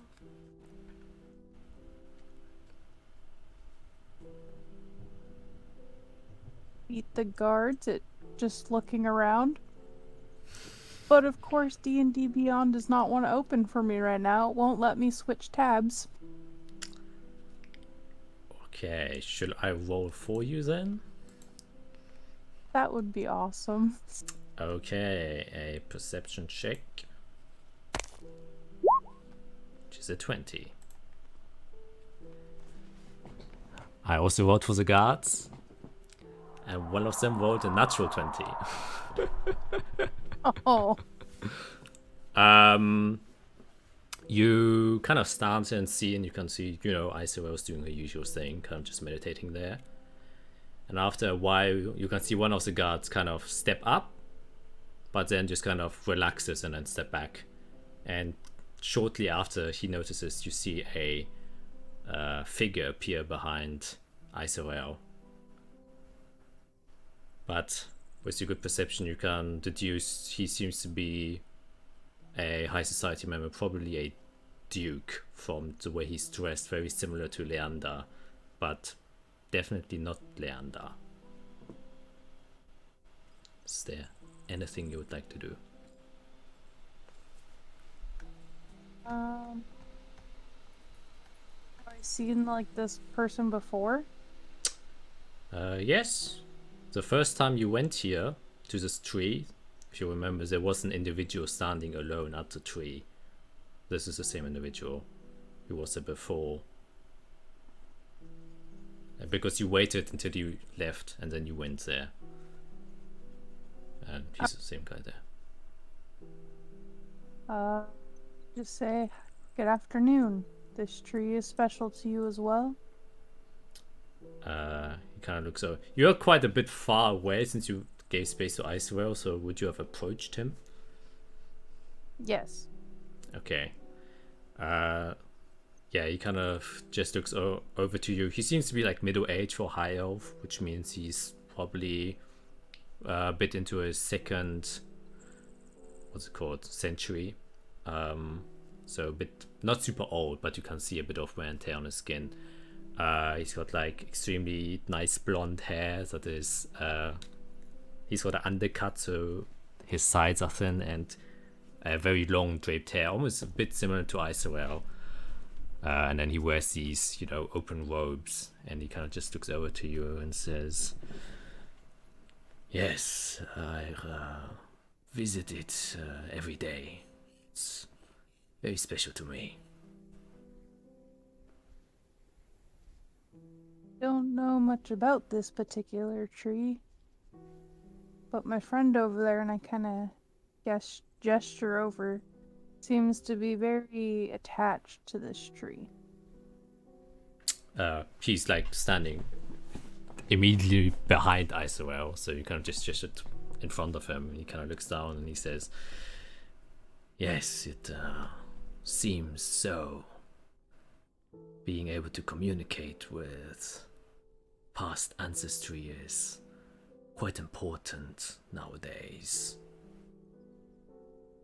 And it is around this time that you, Isobel, kind of regain consciousness, and you kind of hear like the end bits of this conversation.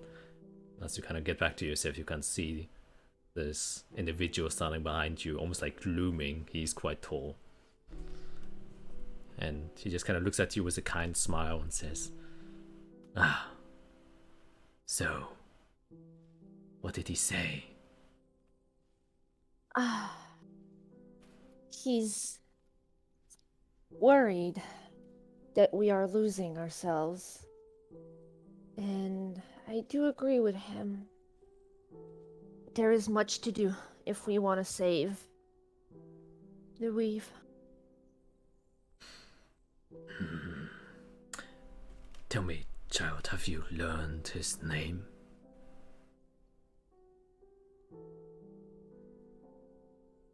I think I did. Yes. And it was my bad for not writing it. No problem.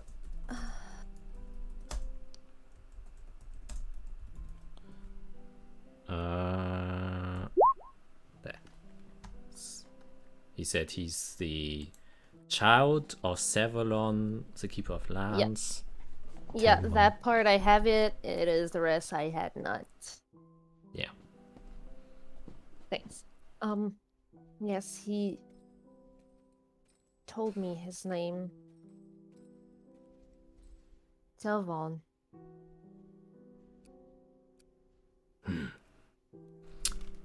Then it seems as though you have proven yourself a trusted member of the Druid Arch Circle, if he has shared his name with you then.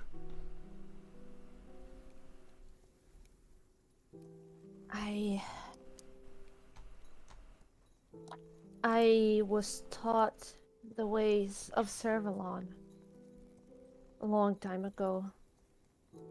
Well, long time ago for some people, but not that long to me. I found one of Servalon's shrines, and my mentor was there. And ever since I've been looking for one of Servalon's children, and it seems like I've found one. Wow, this is quite endearing to hear. Have yet to meet an official student from one of the old shrines of Sevalon. You are quite rare. I'm starting to get the sense of that, yeah. Kind of steps to the tree and kind of places his hand on top of it, and he says, Most people think that this is Sevalon, uneducated by the past, misguided. The people nowadays never learn the true names of trees. Trees have names? he kind of looks at you with a bit of a stink eye. Of course they have names. They live just like you and me. What? They breathe. They feed.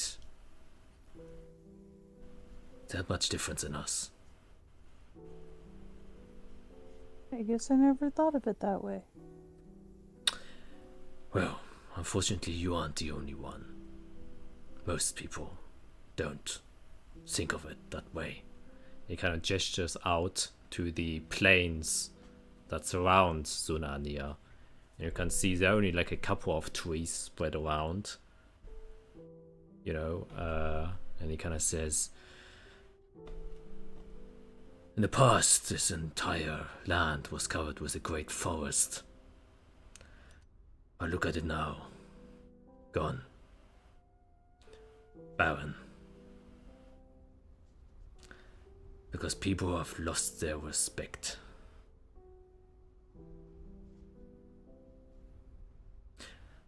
Well, excuse me rambling on. I'm just quite happy to find a similarly minded individual out here in the open, quite unexpected.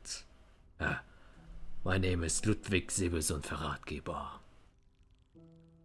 Duke of Sunania. And you might be? I am Isarel Leofina from, oh my god, I forgot where I'm from. That is so Corvallis. me. Corvallis. Yes. I am Isarel Leofina from Corvallis. Nice to meet you. Do you have a son of Sevalon at your great city? I am looking for it. I believe it is in the courtyard where I live, but I haven't confirmed yet. Since I've been back, I was sent here on a mission, so I'm still figuring it out. I haven't had a chance to confirm. Yes, we live in busy times, but I always make myself to come at least once per day to this tree. That's the least I can do. It is. Well, it's been great making your acquaintance, and hopefully the next time we talk, I have good news. Or at least, how could I say, more believers. People coming back to our ways. Yes. Reminding them of what kept them safe once. Well, it was my pleasure to meet you. And I too must be on my way now. As a Duke, I shouldn't be spending too much time outside of the chambers. Until next time we meet. Could I get his name, please? Yes.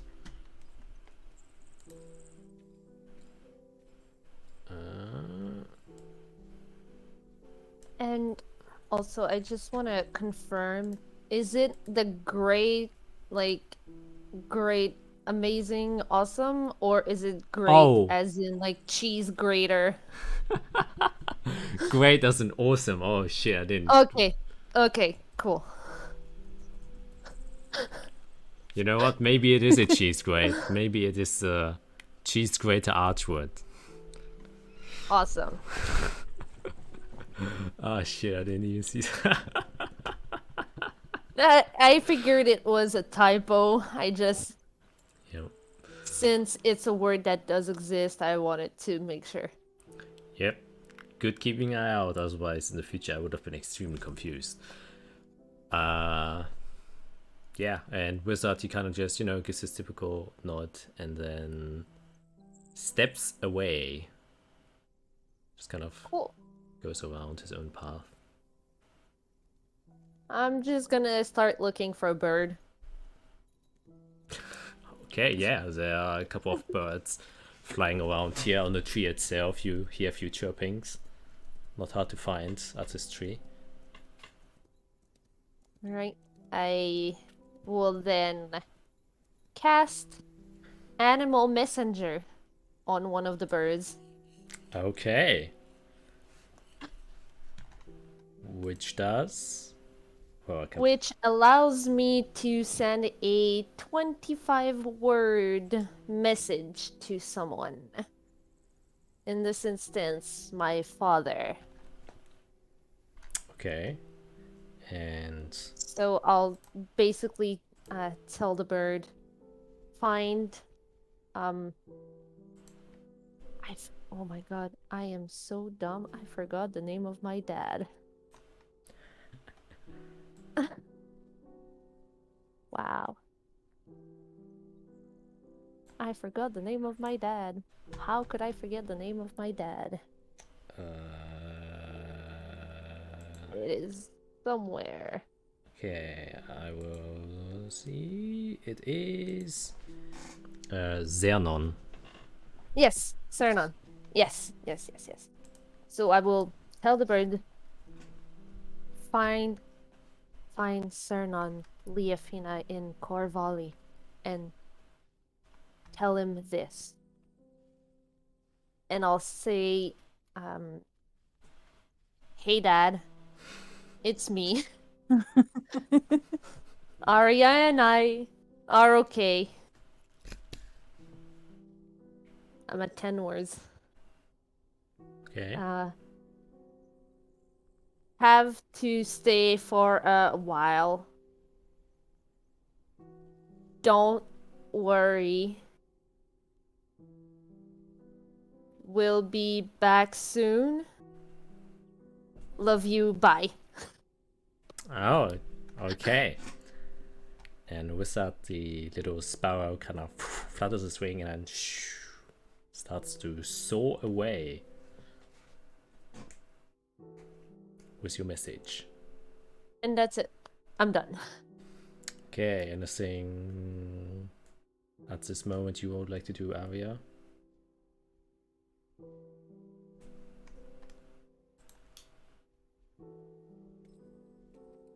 Not that I can think of. Okay, then I guess we will just take a quick switch to the boys. Or to the only boy, actually, Eric. What are you up to as you settle down in your room? Oops. Well, funnily enough, what I would like to do also involves birds.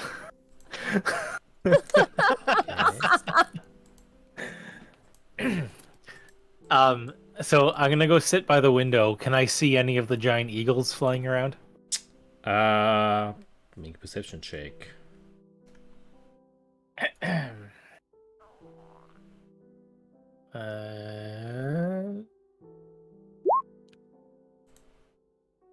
Great. Yeah, not really. At least from your window out, you don't have like the best perspective since they're so high and they're probably flying over the city. It's hard to distinguish whether or not it's a normal bird or one of the flying eagles. I would say you will eventually see one, it just means that it will take a bit of time until you kind of spot one. So maybe after like an hour or so, you finally see one of them kind of swooping by past the clouds. Okay. I'm basically just I'm going to be starting to sketch out some ideas about just flying vehicles, just because using the just taking inspiration from having been flown somewhere, I'm now just thinking about like quick transport potential. So I'm just gonna start drawing sort of simple ideas about contraptions and or vehicles, and just watching how the giant eagles move to see if I can understand wings and such. Okay, yeah, definitely. Okay. I guess you can maybe just make an intelligence check. Just because I'm curious at. Or is it save? A normal. Oh shit. In 17. Yeah, I'd say you come up with some pretty good ideas.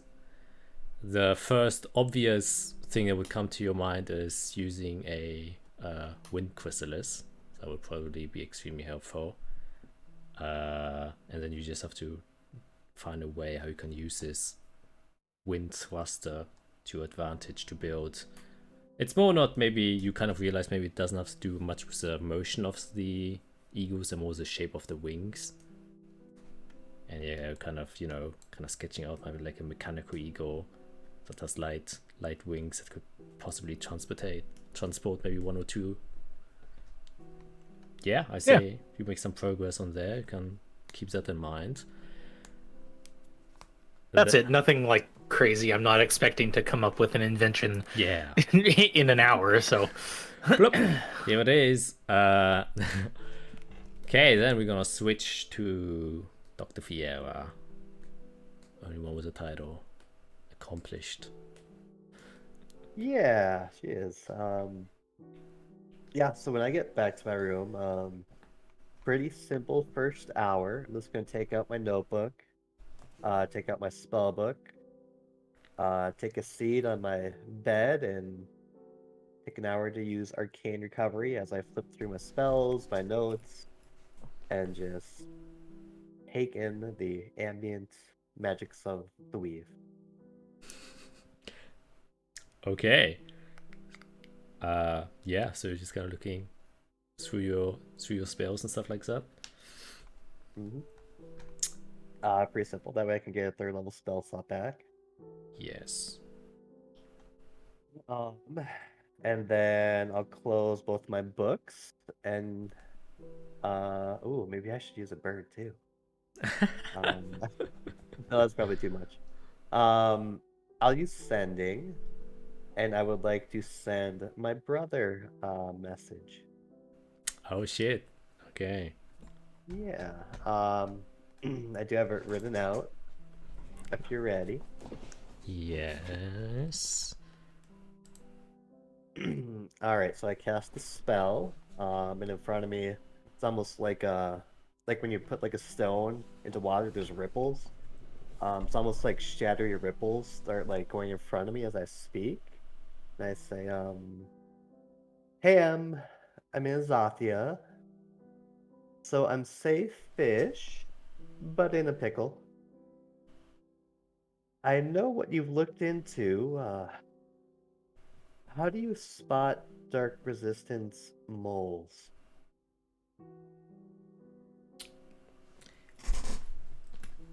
Probably takes a while to respond, since that is quite a deep question.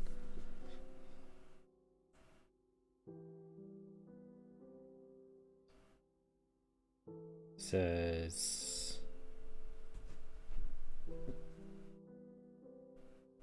curious question.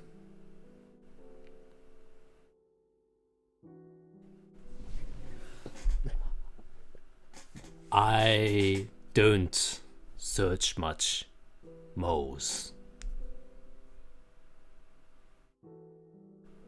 Tasked to guard gates, but be wary of underground big networks in Tellus.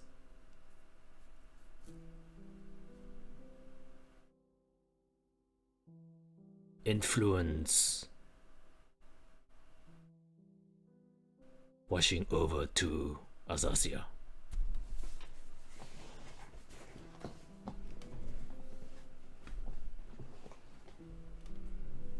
Ooh. Yeah, big sigh as I realize the might have reached in all countries.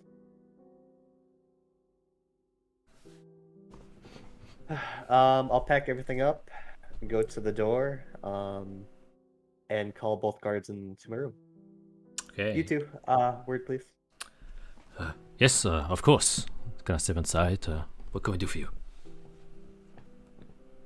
So I'm stuck here, it seems, for a while, which I'll say isn't too bad. I'd kind of like to get to know some of the people here. Are you two familiar with the more influential people of the city? Maybe the archmages? Depends how specific you mean. We know most of them.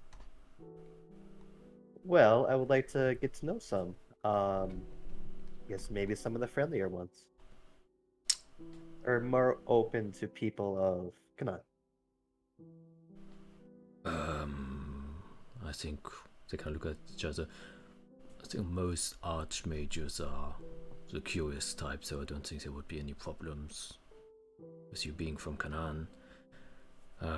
If you go to the Wissensbezirk, it is the district that is next to the... Well, if you exit the west balcony, you will immediately go into the Wissensbezirk. It is next to the Oakway district. Well, if you need guidance, you can just ask one of us and we can go to you there. There they have the archmage schools and stuff like that, so you will be able to probably have your best bet finding any magic practitioners there. Perfect, actually. Well, would you two mind accompanying me there? Right now? I have literally nothing else to do today. Oh, all right. Of course we can. We follow your orders. Well, lead away. All right, and kind of ushers you onwards outside of the Anturian high plains, and you now have to take the more meager way to get to the Wissensbezirk, which will probably take around 2 hours to get there by foot, Okay. just because of the complications of getting from one high plane to the other is quite difficult without the teleportation chambers, and the guards don't have access to the egos, only like higher stationed individuals have that. So you kind of slowly make your way there. Okay, and before we go up, because I assume you will do quite a lot there, Azathia and Arya, are you doing anything specifically? As you return to your rooms after having spoken to the Duke and the tree.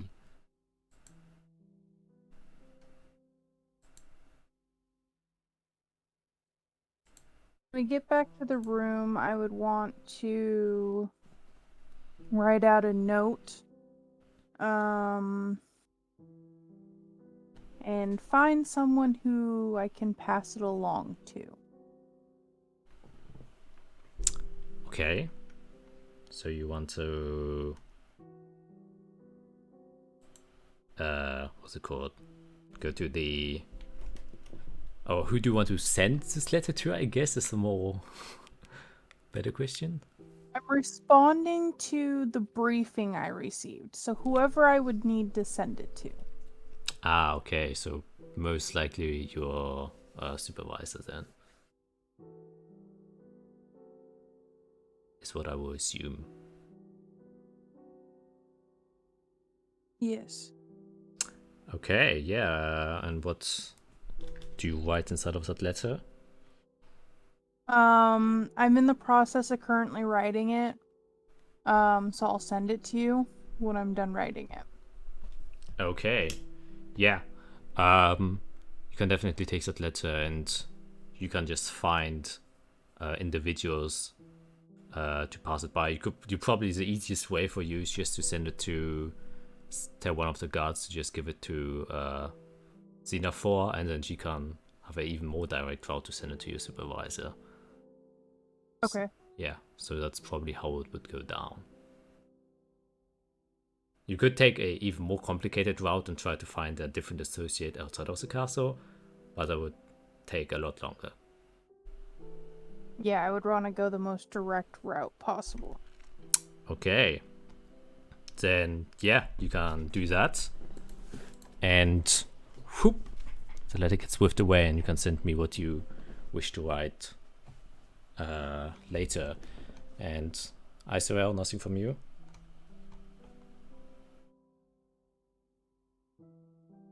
Sorry, dealing with a bit of a gremlin problem. Yeah, I've noticed. No, I would probably just chill in the room and just meditate and try to think on what's happened and just relax after what happened with the Duke and the conversation I had with the tree. Okay. Yes. Then, and the last person is of course Eirik. Anything, or you just sketching? I presume you're just continuing sketching, right? Yeah, just continuing. Okay. Then we come to Jesus Christ, Dr. Fiera. You, after a long ways travel, going through various accounts of security, since most of them are, locked down. The guards, one of them at least, will kind of talk to you and say, it will probably be a bit difficult to find anyone at this time since the city's locked down. It's understood. But that's also the best time for study, so maybe we can find somebody that's on the same page as me. Well, yes, try my best. And I think various safety precautions have been sent to one of the colleges there, since the headmaster, as you're well aware, has disappeared. So. Ah, yes. How terrible. Well, that is something I'm looking into as well for the Duke. So, let's just say here I'm on official business as well. All right. And kind of leads you there. Well, he will probably ask, so we have two different kinds. Like I said, one of the schools was more recently opened by Renopila, the Azuntech College for Applied Arcane Crafts and Development, which I guess I can also just send you, since that is a long ass name.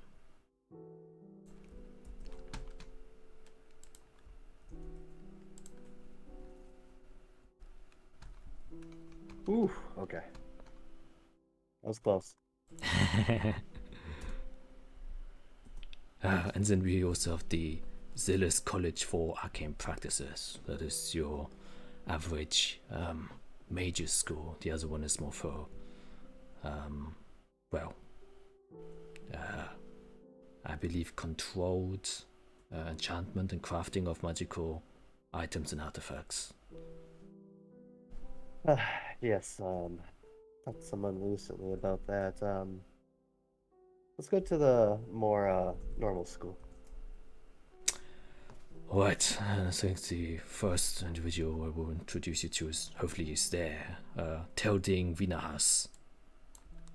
A lot of names coming your way, my man. I'm ready. He is the head overseer of the school currently.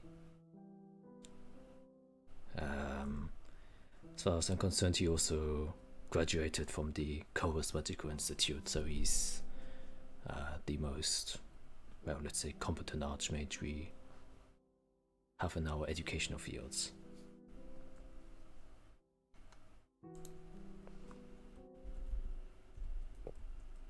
This sounds familiar, but I'm missing. That's...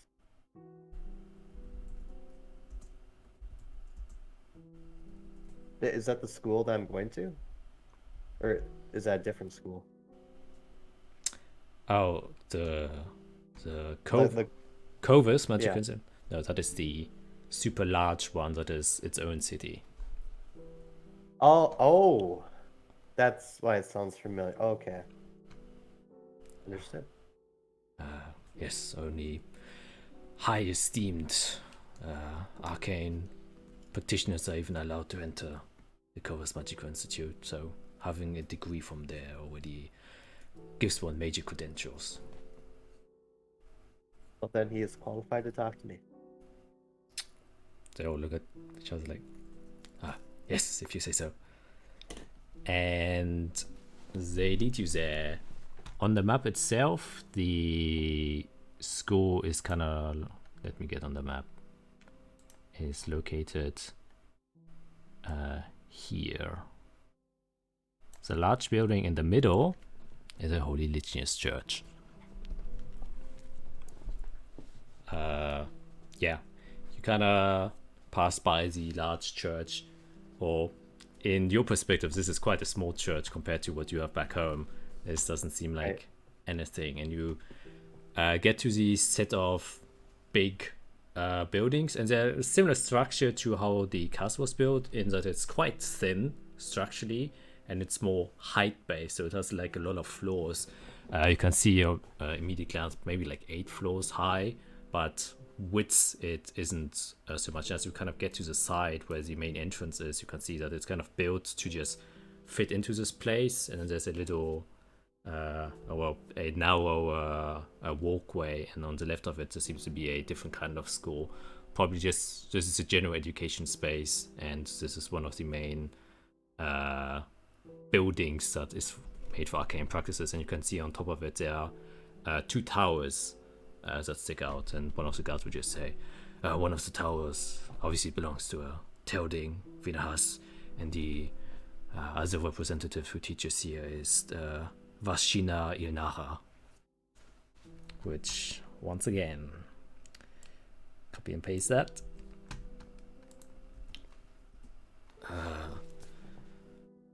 I'm not too familiar on what they each teach. We aren't magical practitioners, but I'm pretty sure you can ask, and I believe if anyone is to be inside of this building, it should be one of those 2.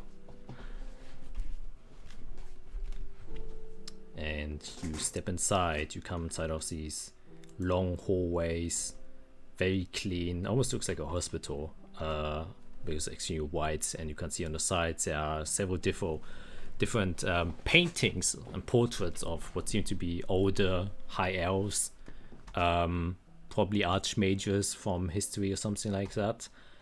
And yeah, you kind of get led through, go up a large flight of stairs a couple of times until you get to a door which seems to be connected to the one of the towers that go up. And you can see that the tower itself, it's almost like the tower was built and then the structure was built to the tower and not together, since the wall of the tower, you can see as you're inside of this room, it is kind of curved. So the building was like attached to the tower itself, and they probably weren't built at the same time. And one of the guards just kind of knocks on the door. Mr. Vinas? Mr. Vinas, you have a guest. Short while later, it opens up. No one stands behind the door, because as if mages would open their own doors. You can just see a sparkling, glowing green hand that has currently, opened it up. And the interior space just seems to be like a living room. It's circular. It seems to be maybe like 40 feet in radius from the center point, which seems a bit wider than what you saw when you're outside of the tower. So obviously something magical is going on inside of this tower. You can see a big carpet in the middle, a fireplace on one end where the smoke seems to just disappear in the middle and then just kind of doesn't leave the room at all. And in front of it there is a couch, a big, larger, long couch, and then two chairs, one on the right side, one on the left side. And you can see a somewhat elderly high elf. His hair is already grayed for the most part. You can only see a bit of blonde on the very tips of it. And his ears are already kind of drooping down from the old age. They don't be able to preserve their lengthiness. And he kind of sits there, very casual robes, kind of a dark purple with a few yellowy accents in there. And then he just kind of ushers you inside and says, "Oh, visitors during this time. Very well, please come in, take a seat. Seems quite official for a few guards to tamper inside of my abodes." And well, we can speak privately. You two can wait outside. I just kind of bow outside. As you can see, Telding kind of stand up, kind of look over to you. "Oh, it's a rare sight, a young human coming inside of my abode. Who have I the pleasure of talking to right now?" Oh, well, the pleasure is all mine, and I'll do like a slight bow and say, I am Dr. Fira. I am from Fimerdeus and Canaan. Oh, from Canaan. I didn't have a visitor from Canaan for I don't know how many centuries. Well, it's a welcome surprise. Please, take a seat. Do not want to keep your feet waiting. I shall take my own seat. And he kind of goes slowly down into his comfy chair and just, shows to the opposite sitting chairs that you can also take your seat. I'll take a seat, take off my satchel, and also take out both my books, my spell book and my notebook, and just place them kind of beside me, so you can see them. Okay. And kind of looks at you, can obviously as a archmage recognize these type of books, and his eyes kind of glint up and light up and say, practitioner of the arcane arts from the Holy Legionnaires. Now, this indeed is a very rare sight. So I presume you haven't come here for idle chitter-chatter? What is it I can help one such as yourself? Well, I'm glad you still have your keen eyes. Yes. I have been studying for a few years now. I'm guessing you don't know my professor, Sherry. She's also from Fimberdeus, but I don't think she travels much.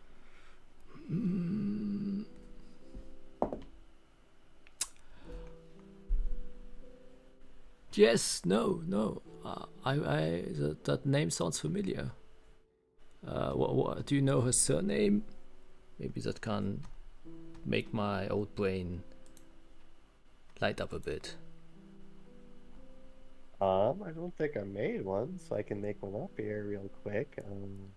Yeah, no. No, you gave me one. I'm pretty sure. Yeah. Yeah, colon.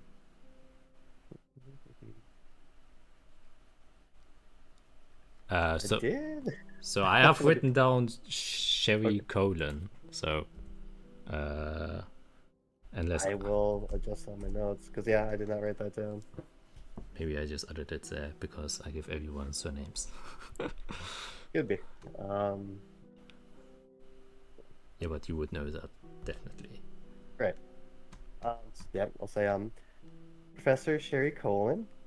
She's probably in her mid-30s now, a little bit older than me. She's actually quite an expert. I'm very impressed with her work. Yes. So funny. I think the last religious person who came here was her. What a coincidence. Well, I seem your fates might be tied somehow. Perhaps. Yes, I'm here to, well, I guess learn what you've all been studying here. As you know, things are quite strict and, well, canon when it comes to the arcane arts. We can really only study so much. Well, yeah, I mean, a wide array of things, really. Well, we don't have the luxury of doing whatever we want.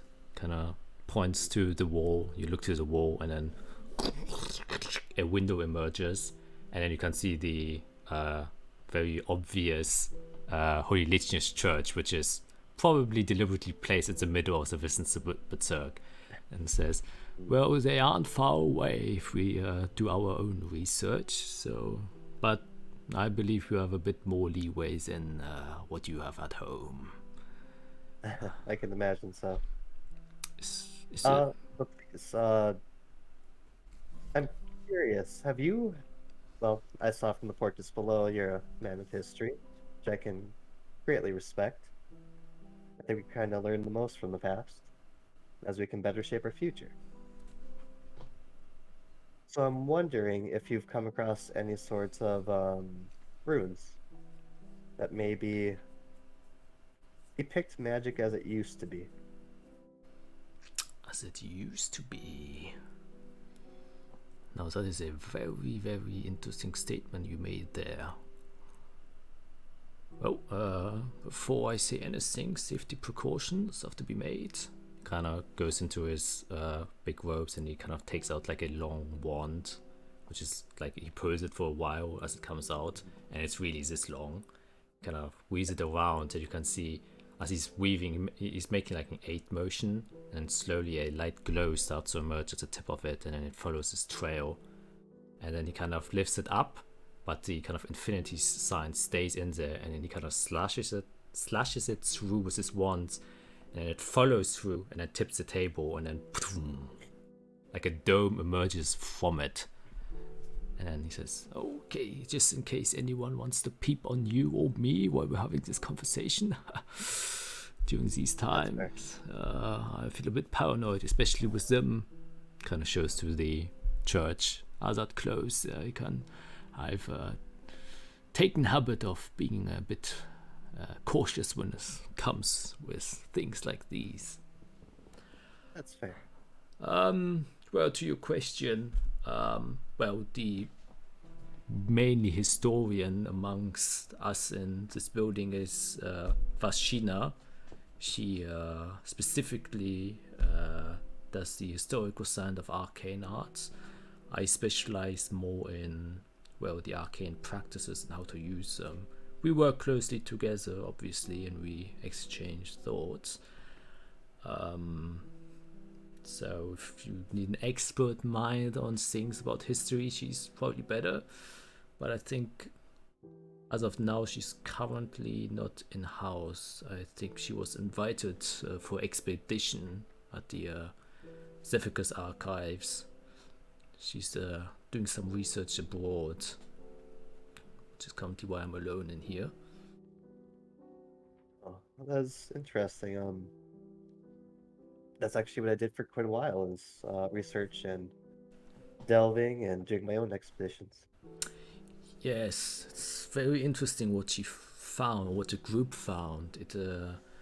Well, they suspect that it might have been old ruins from, a kind of draconic nature. We believe it probably has some relations to the one of the dominators that used to reign over this country before the Angelic War. Oh, I see. Yes.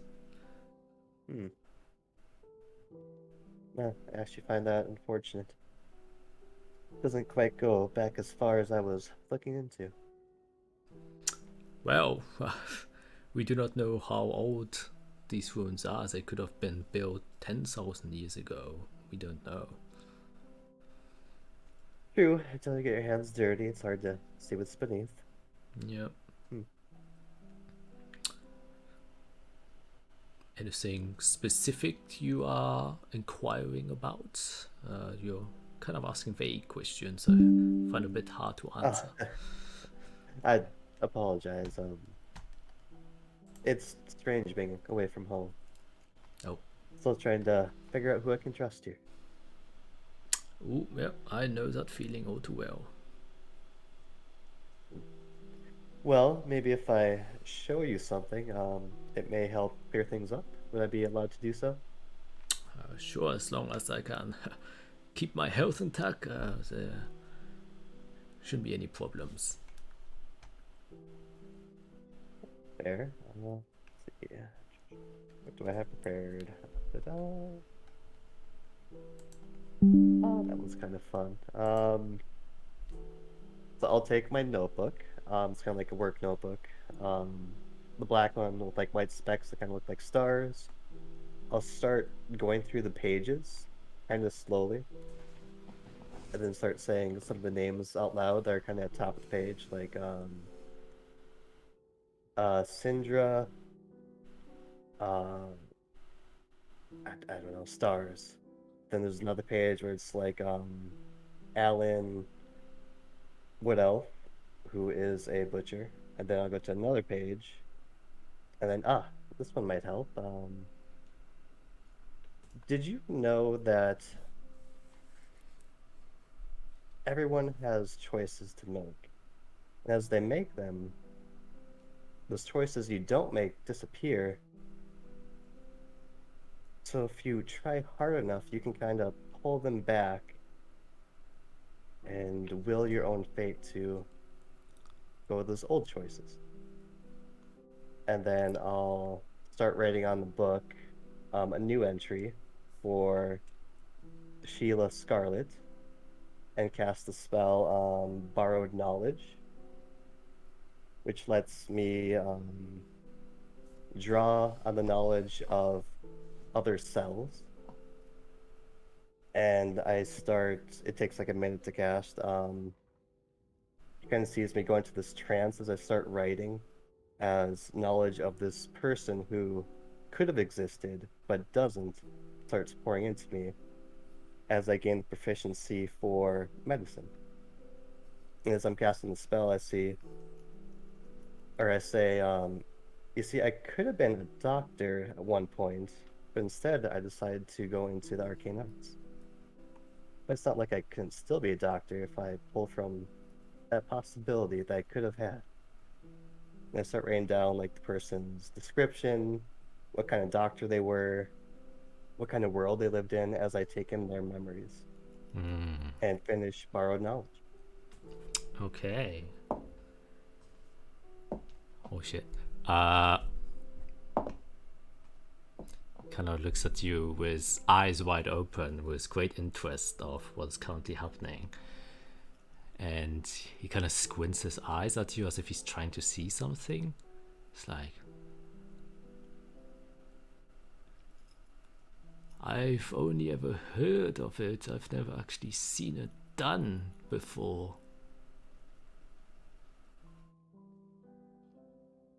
This isn't an illusion, right? No, this is something very real. Something that can be made real if you can manipulate it. Learn to control it.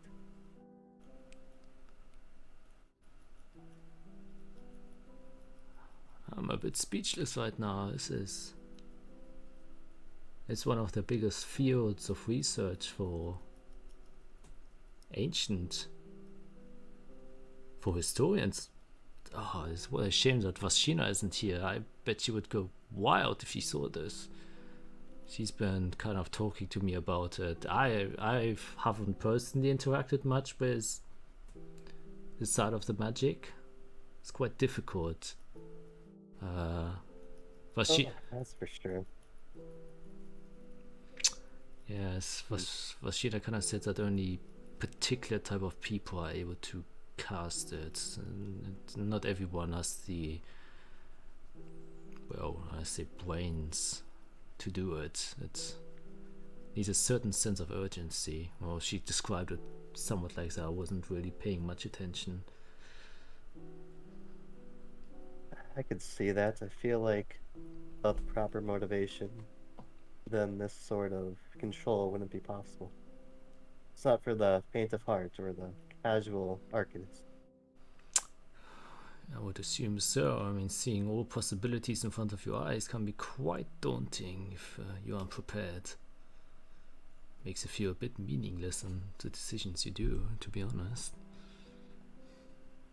Not quite, because you can change what you do if you know how.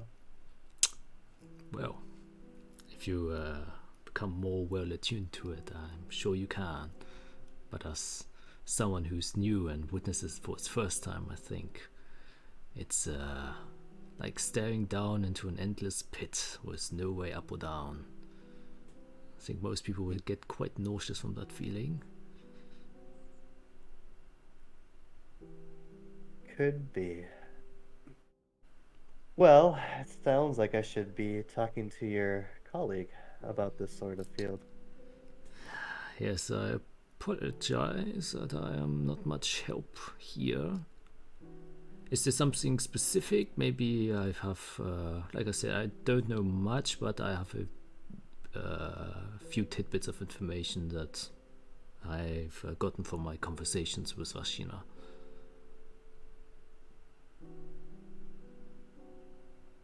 Well, you see, I think I only see half the picture. I feel like there's something I'm missing. I find it easier to go, well, frankly, to look forward or backward and kind of slow down time as I do so. But I feel like there's more to it.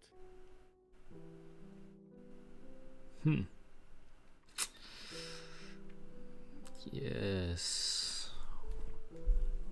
I mean, there's always more to it, is what I learned from studying arcane arts and having bits of knowledge from history. Oh, the only thing that I am aware of in terms of shadowmancy is that I forgot how she put it, but Sheena had a good way of describing it. It's like she kind of, she said it's a mirror of our world, so everything that we do here is in a certain sense translated on this different side, I guess. And Vashina specifically has been trying to figure out a connection point, since influencing the shadow weave is a lot more difficult than our normal weave. and she said she had like a kind of idea on how to combine those two or something like that. I forgot what she said specifically. That would be pretty useful. Well, one of the things he specifically mentioned is, since we have, the chrysalises, elemental chrysalises, that there has to be a shadow variant of it of some sort. And the biggest problem with interacting with the shadow weave is it's so dim, it's hard to grasp most of the times. But if you have some sort of, I guess, enhancer that can amplify the effects of it, similar how elemental chrysalises amplifies a normal magical weave, it might be able to make it more accessible. So she has theorized, and I guess this would probably be most helpful for you. Her biggest theory is the existence of a shadow realm, I guess. Since we have the Feywild, that there is a shadow variant of that. If everything is as symmetrical as she assumes it to be, then nothing goes to say that there isn't a shadow world that is the counterpart to our Feywild. I feel like it'd be difficult to get there. I would assume so. Vashina didn't have much success yet. I think she's been researching for over 300 years. Ooh, well, maybe a new set of eyes can help her out. Hopefully. I mean, you seem quite adept at it at your young age. Well, I think where necessity comes into play, someone can learn to rise up. That is true. That is true. I don't think we had the sense of urgency yet to discover the shadow world yet, and it's quite difficult with the restrictions the Holy Legion has with us. Anything useful we find. I am familiar. Yeah, it's quite unfortunate.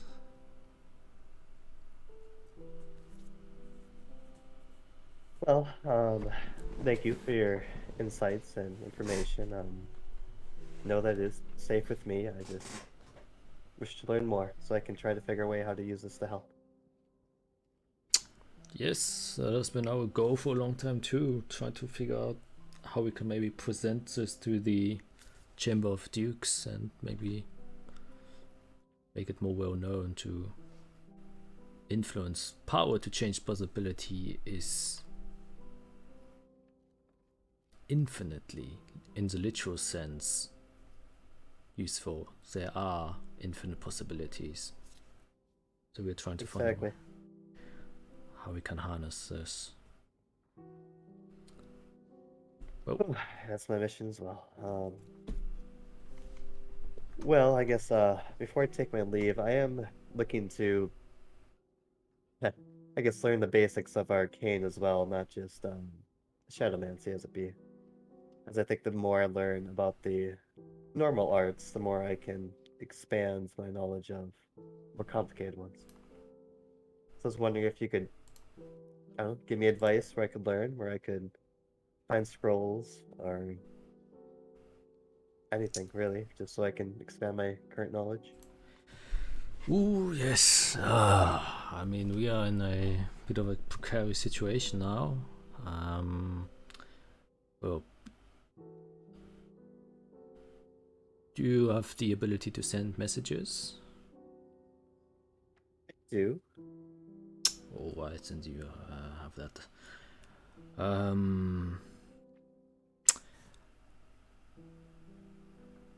I don't believe, or let me just wait here for a while. I will have a look, or it will probably take a long time. I can maybe look at a later date to see if I have anything that I can maybe give to you. At the moment, it's a bit difficult of place of time where we currently are at. It's resources are a bit limited, but I should have a few scrolls that I wouldn't mind parting wayward. I don't expect that for free, of course. Maybe I can return a favor someday. If I learn more, I can happily share it with you. Well, you've already done me a great favor for showing your capabilities, or should we? I think it is now my responsibility to give something back to. And if you ever make any more discoveries, my ear is definitely open to listen to anything more. And I bet Vaschina will also be extremely happy to become part of this shared information.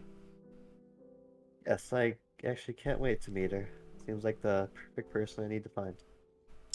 Yes. Well, I will ask her if she's interested. I'm pretty sure she will be. And then I think I will just reach out to you, or she will reach out to you. But I can't make any promises how long it will take. No worries. I have a feeling I'll be here for a while. Alright then. Well, good evening. Good evening. And you exit the room. Unless there's anything else. Okay. Good. With that somewhat longer one-on-one. Unless there's anything specifically anyone else wants to do,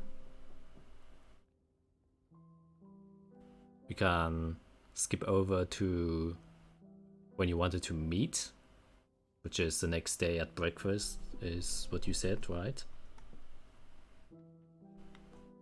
Okay, then you'll kind of lounge for the better part of the day, go to sleep, wake up, and then I guess you never set out a place where you wanted to meet, so just assume in the meeting room, since that is the one location inside of the castle you all are aware of.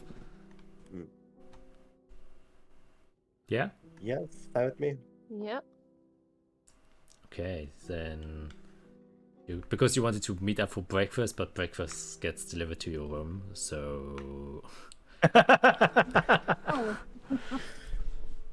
unless you wanna, well, the thing is, you would hear if someone exits the room, so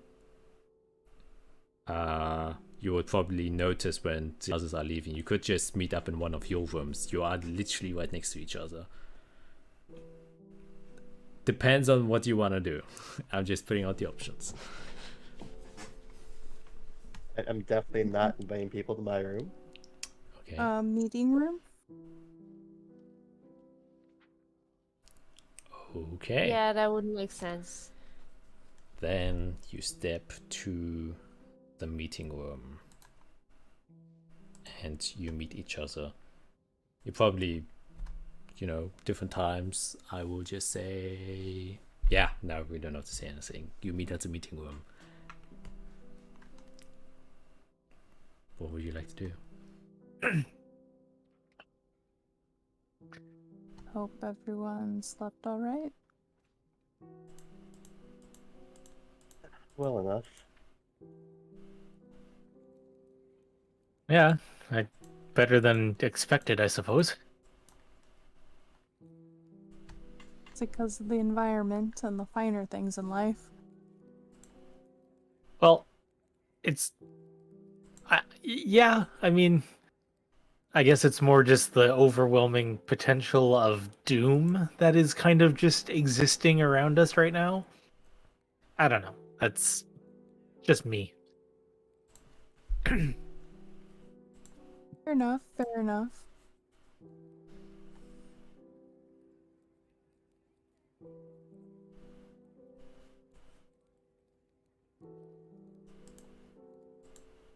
Apologies, I am preparing my spells for the day. I'm doing the same thing. I have no idea what's going to happen, so I don't know what to prepare. With the kind of day we had yesterday, I thought, having a little more fighting Variety? power would be better. I'm trying to get some mixed up things there so that I'm not left with nothing.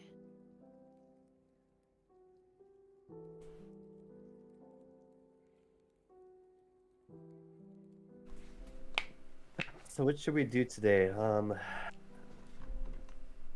We could see if there's any news. I should probably speak to my mother to see what the Legion's up to. Should we speak with the guards that were investigating the stables and all of that yesterday? Um, they stayed there.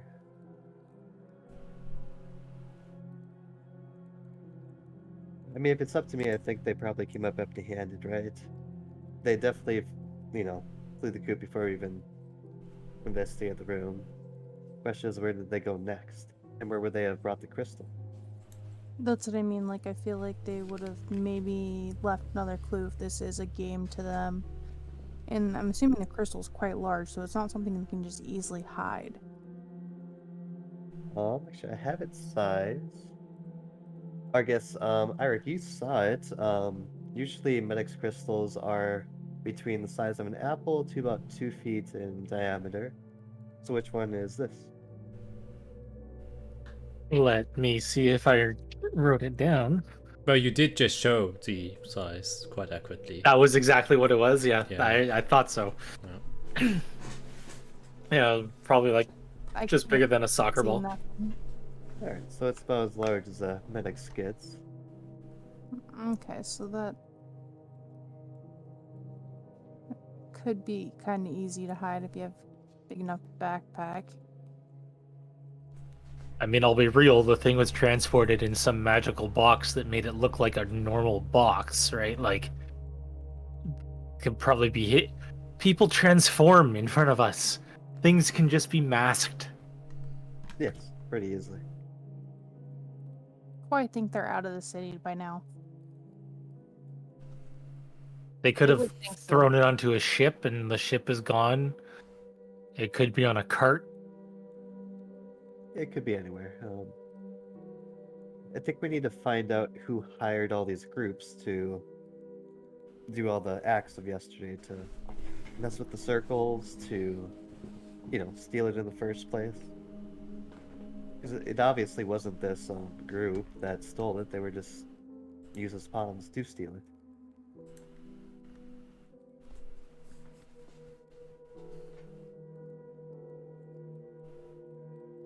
Oh. We can go back to the stables. Do our own inspecting of the place. I don't know.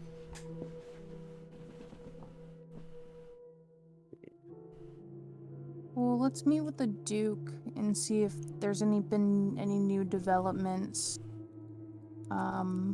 Maybe he's got some guidance on what we could pursue next.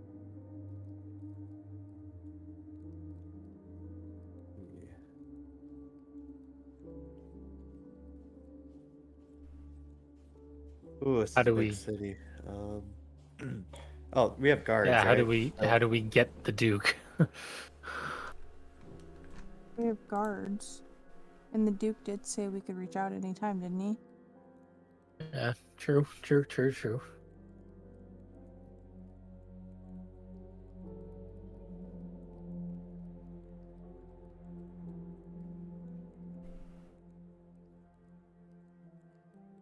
So signal one of the guards over.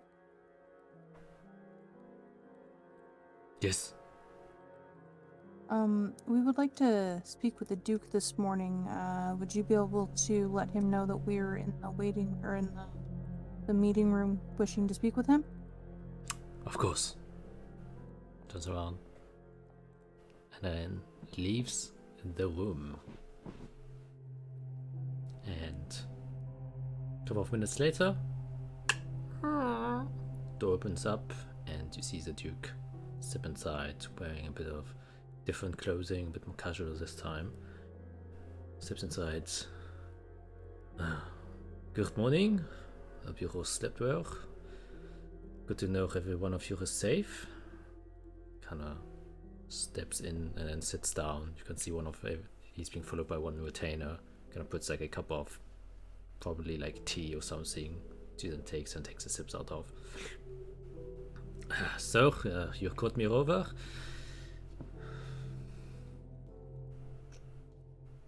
Yes, we were just wanting to know if there's been any more developments from yesterday. Well, I contacted the Mistress of Internal Affairs. She has then proceeded to contact the other major cities, and now the other nations are aware of our teleportation crisis at the moment. So we've dealt with that. But nothing largely suspicious has happened since then. They were searching the barn, the guards were searching like the stables, like did they find anything to give us an idea of where they might have been going? That is we would have to get Zina for. She was the one responsible for that. I took more the political side of things. She hasn't informed me yet of anything new, so I presume nothing exceptionally major has occurred during the investigation. So, I mean, we can just summon her here if that feels necessary. Do you guys think that we should bring her to our breakfast session? It can't hurt.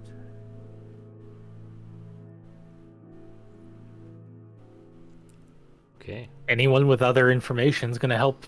We need to figure out somewhere to go. Right, I guess Ram, could you get the Ministers of Defense over, please? God nods. Another few minutes pass. Door opens once again, and the Ministers of Defense appears. Says, good morning. Seems like everyone here is safe. That's good to know. So, anything new since yesterday? We were hoping you could tell us that. Oh, I thought you summoned me because you uncovered something. Well, I set off a few men. I also personally went there myself. I think the chute you have already found. Use it to, I presume, sneak out the chrysalis. I guess it's about the size fit for a chrysalis to be able to move through. And we also talked to the stable keeper and owner of the tavern, who said that a couple of people have, what is it called, rented a wagon and a couple of horses, who then shortly after left the city. Which to be honest, I still think it's a bit surprising, since a high storm is about to hit and maybe like the next day.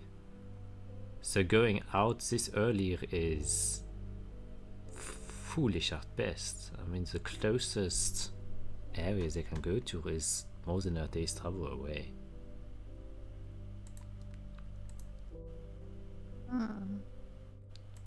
Well, they're thieves, so I'm sure there's a den of thieves out there that we don't know about. I'm not so sure about that. If they've managed to build anything inside that we aren't aware of, then I must say, hats off to them. It's quite difficult to build anything without the help of the ergo clerics of the Holy Lichnius.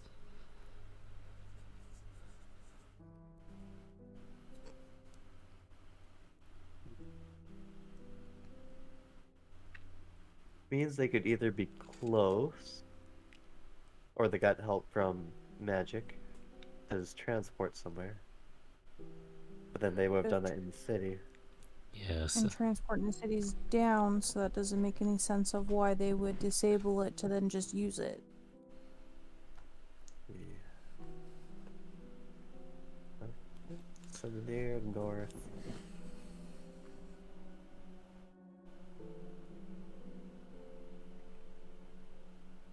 River. Let's see. How far away is Ilnir from here? So these are about day and a half to 2 days if you really rush it. So if they left yesterday, they could get there today. Yes.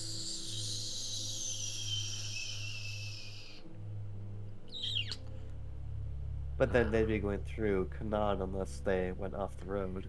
That's what I was about to say. There are a lot of patrols.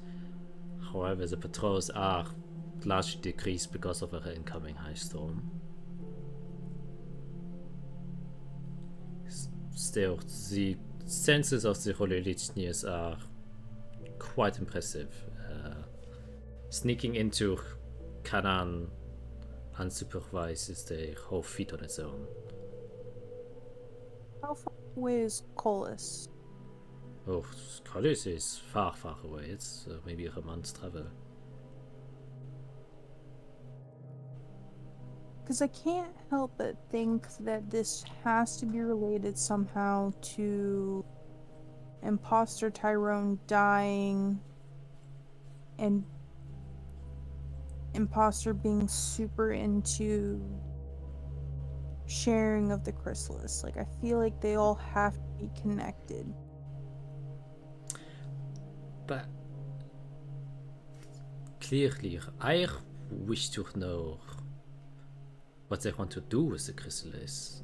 They've got the Terra Archmedex chrysalis, and as far as I'm concerned, I think the only proper useful thing they can do with it is make farmland or build little huts, which I don't believe they would go through all this trouble just to, I don't know, build their own village. Chrysalises have a potential that could go both ways, good or bad. They were used by our ancestors to build our world the way we know it. They helped shape and fashion our society to be the way it is today. And now they've been locked and controlled and taken away because unfortunately, like anything that has some sort of power, bad people get their hands on it and do bad things. But although a small chrysalis could operate a farmland and feed a small village or a family or whatever, they also helped us connect with the Feywild and our ancestors. Would this And group use it that way? I kinda highly doubt it.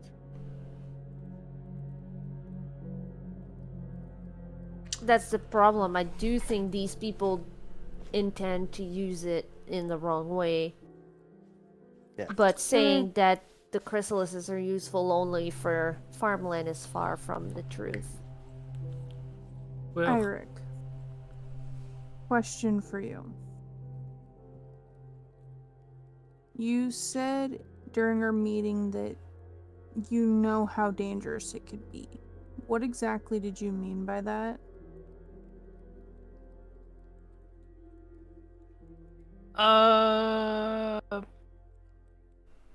let's just say that I mean, what's the worst you can think of? Complete devastation? I guess, like, it can explode and cause huge problems. Like, this is not a joke. Hold on. You mean explode? As in, it can unleash an explosion, or it itself can explode? It itself is the problem. It will explode. It will blow up. I don't know. I don't want to be. I'm so cryptic. Why am I so cryptic? Yes, that was my second question. It could blow up. It could destroy everything around it. But also a Earth Chrysalis, as far as I'm concerned, the only one that can do real damage are lightning, fire, water if used in the right way.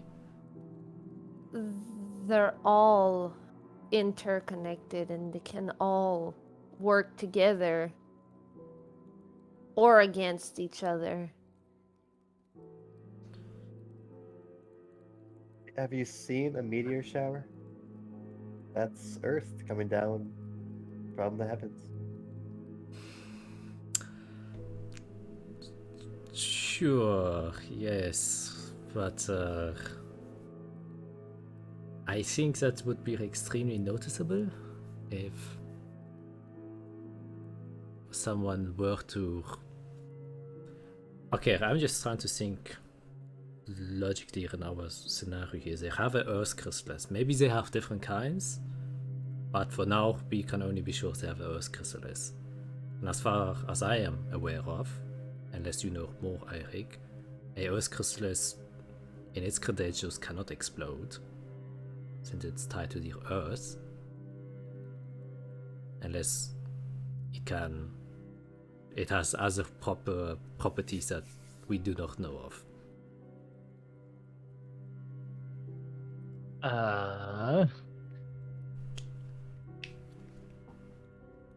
I mean, as far as I know from everything that I've experienced, it's this powerful elemental thing that, you know, I don't want to be around to find out if it's going to explode or not. So, like, I'm just going to assume that it can, and that every single one of these things will at some point. Will at some point explode. Well, I mean, come on. If you're working with it, or someone's trying to like tamper with it or something, like I don't think it's. I think it's incredibly stupid if you think for a second that it's just going to be okay. You have to assume that every single one that you come in contact with has the potential for exploding.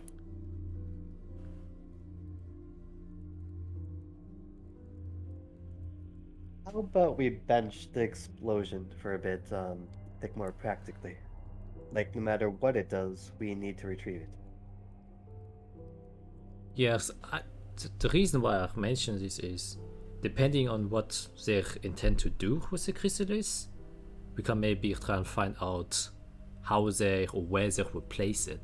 If what you say is true and this thing can explode, most likely they have a target, right? You only want something to explode if they are targeting someone, right? If it does something else, like, I don't know, create a huge pit, maybe they're trying to trap someone. I'm trying to think, if we know the purpose of why they stole this chrysalis more precisely, maybe from there we can work out what their intentions are of stealing it in the first place. Because if you say... Oh, yes. Okay, let's put it differently. If you say explosion, I mean, our archmages can do explosions too. How big of a scale are we talking? Is it like hundreds of feet? Is it tens of feet? It's you know, tens of hundreds of feet. It's a lot of feet. So, you could perhaps take out a legion of soldiers. Yep. One that is perhaps coming our way right now? I know one thing. A lot of people don't like us from Canaan because we've been putting restrictions on. The way to strike back than to use the chrysalises that they're trying to take away from you. Which means I need to warn my mother in case she's there.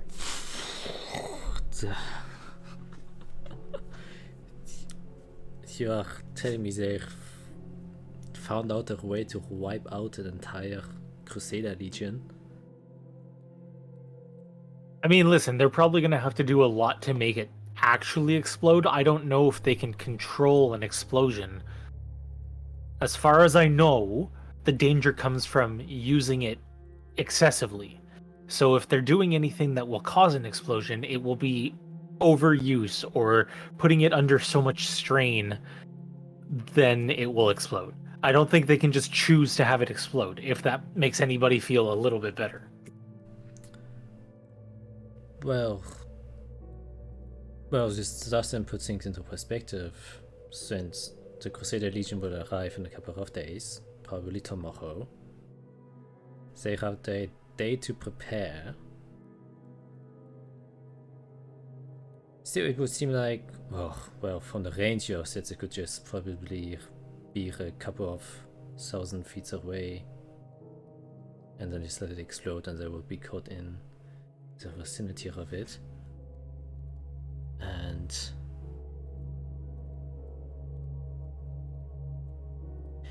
so what is then their long-term goal if they achieve this? They have managed to wipe out one Crusader Legion. It could be an experiment to see if it's even possible. Or to send a message to make them fight the Zathians instead of them. Ooh, that is a good reason, yeah. I'm still trying to understand, like, who would actually benefit from this in the long run?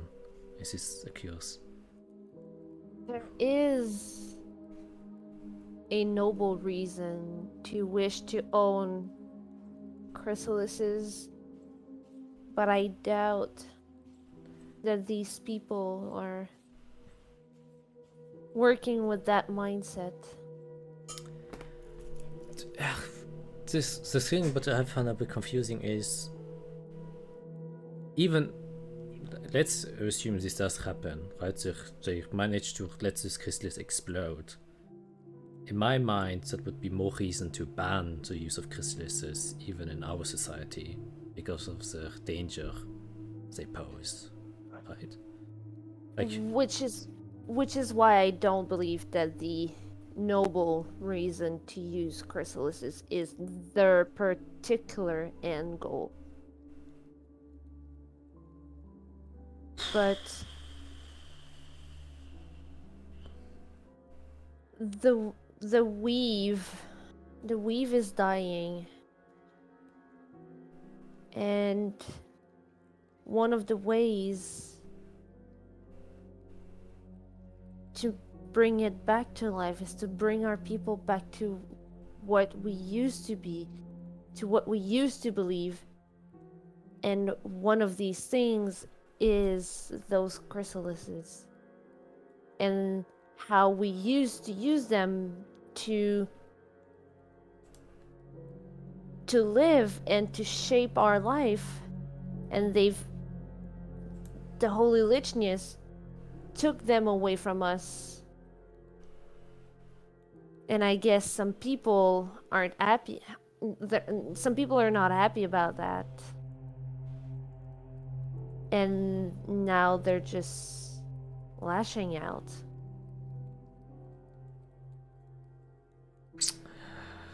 the Duke kind of speaks up and says, you sound a lot like Ludwig Säbelsohn.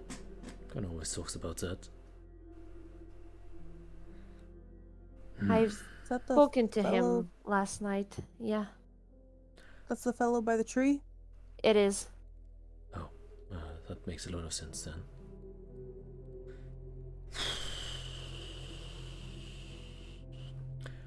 Well, I guess one step at a time. These are. I mean, We're still lacking information. yeah. Do we know how the portals were disabled? Yeah. Something to find out. Well, we do the power lines were cut. But who cut them and who Yeah. hired them to cut them and Yeah, the details not matter. Are the areas where the power lines are they like patrolled regularly? They are quite inaccessible for the most part, since they are literally inside of the earth, and only if you have, ironically, a earth chrysalis is the only way to access them. and I'm guessing Everything Mila is still missing. Everything is pointing back to the chrysalis. I mean, we can maybe, if you wish, you can go there and see. Well, there isn't a lot to see. There's just a broken power line.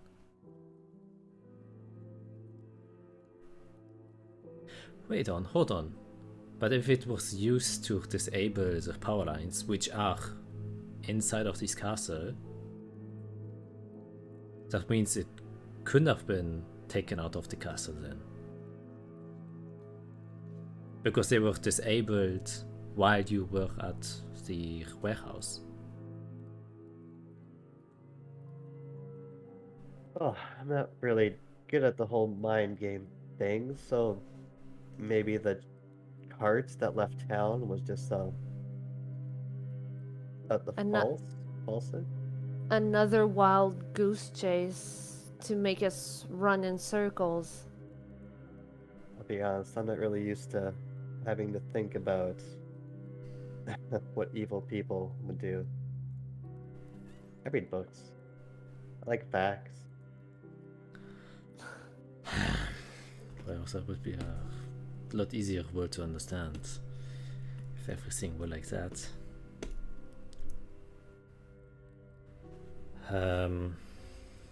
Alright. I mean, if it's still in the city, I can try to find it, but the spell I have is pretty limited unless you can offer another eagle ride.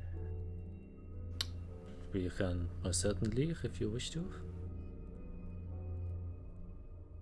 I guess.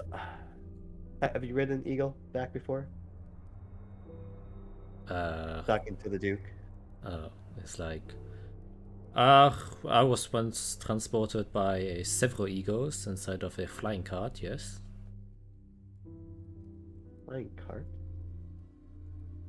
Yes, it's one of the luxuries that I can allow myself as a duke. You know, it's just a cart with a glass bottom, and that's get carried by 8 eagles.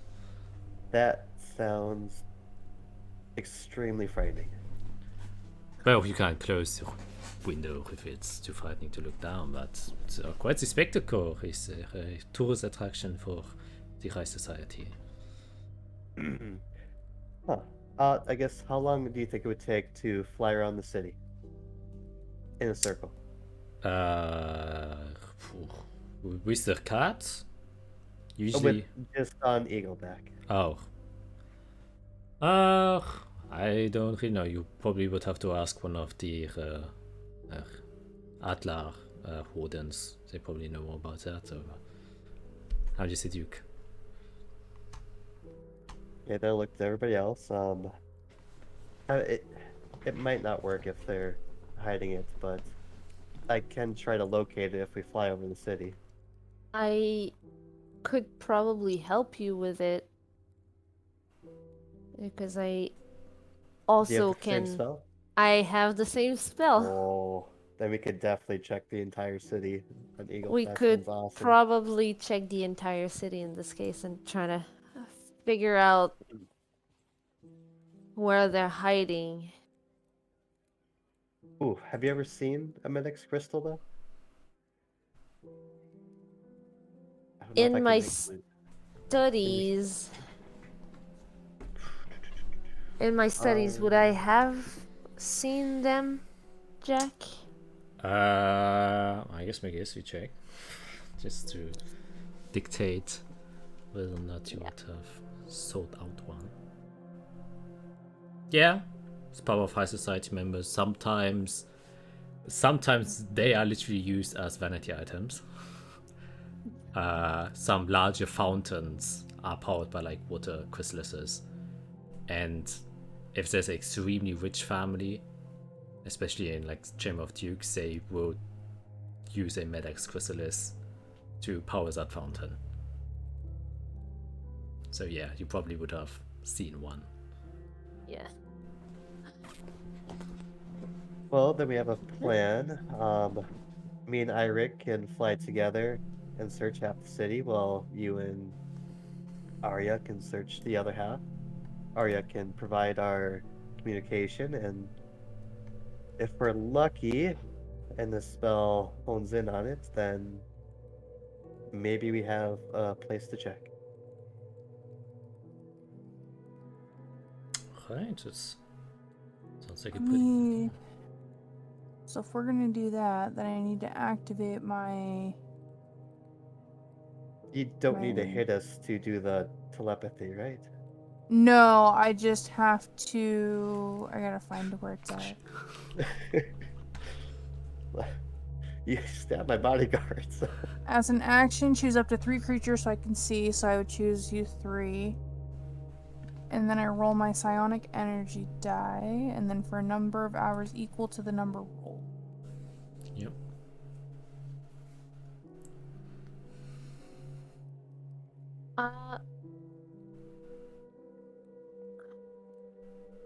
It's Okay. rolling, but it froze. I mean, That was 6. There it is. so for 6 hours, we can speak telepathically as long as we are within 1 mile of each other. Okay. I guess how big's the city?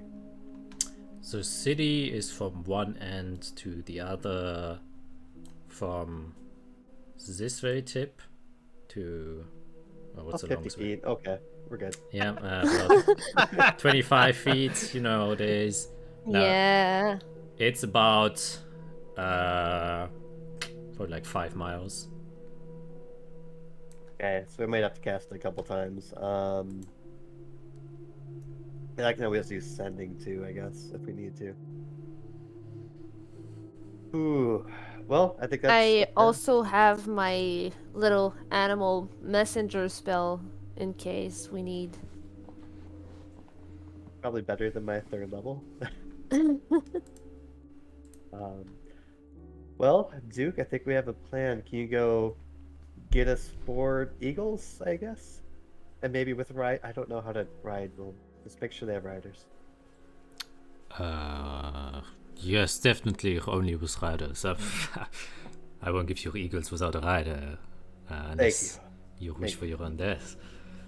No. As I thought. Yes, that can be accommodated with. Easy enough. 4 eagles it is then. Well, if you're ready, then just meet me outside on the courtyard, and they should be there. Sure. I'll prepare a couple spells first, and we'll meet you out there. Alright. And then he leaves. Then the Xenophore kind of just says, alright, well, you're over ground on the sky, I guess. I will continue my research on the Craggies and the other criminal myriads you've been operating since the events. I also believe there might be a few connections there. I believe you've mentioned Frederick Glamour. Yes, that's their boss. So if we can find him, I'm sure we can find plenty of answers. Do you maybe have any hints to where he might be? Oof. Let's see. Just the one where he often does business at that inn.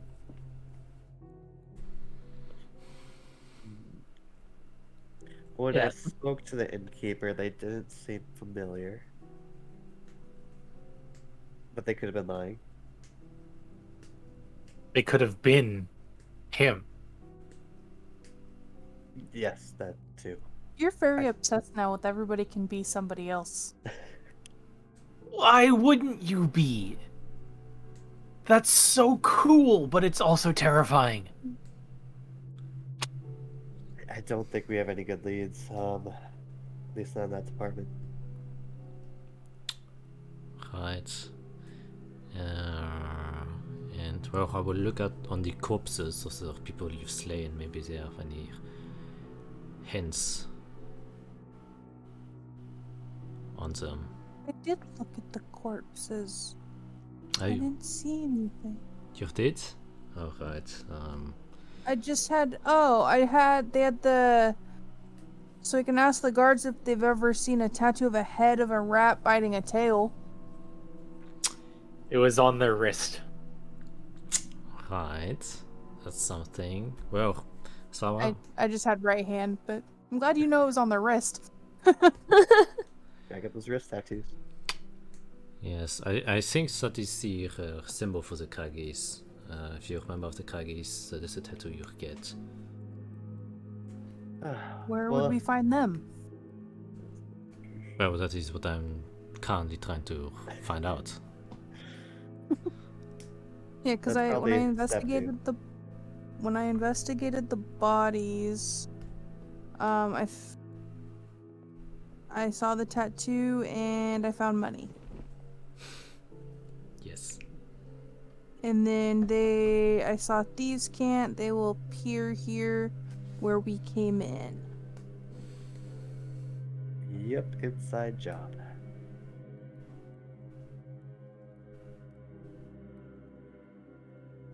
Well, if this fails, then we can help you in investigating them. Well, yes. Just hoping for any new leads. You don't randomly know anyone that belongs to the Kragis? I know this is a stupid question, but I mean, we spoke Sorry, to one the more one time? guy, Oof, what was his name? Heel. Keel, yeah.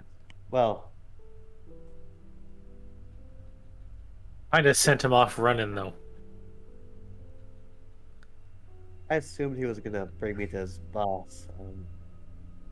Nope. Unless, of course, it's another misdirect and that they brought us somewhere completely different.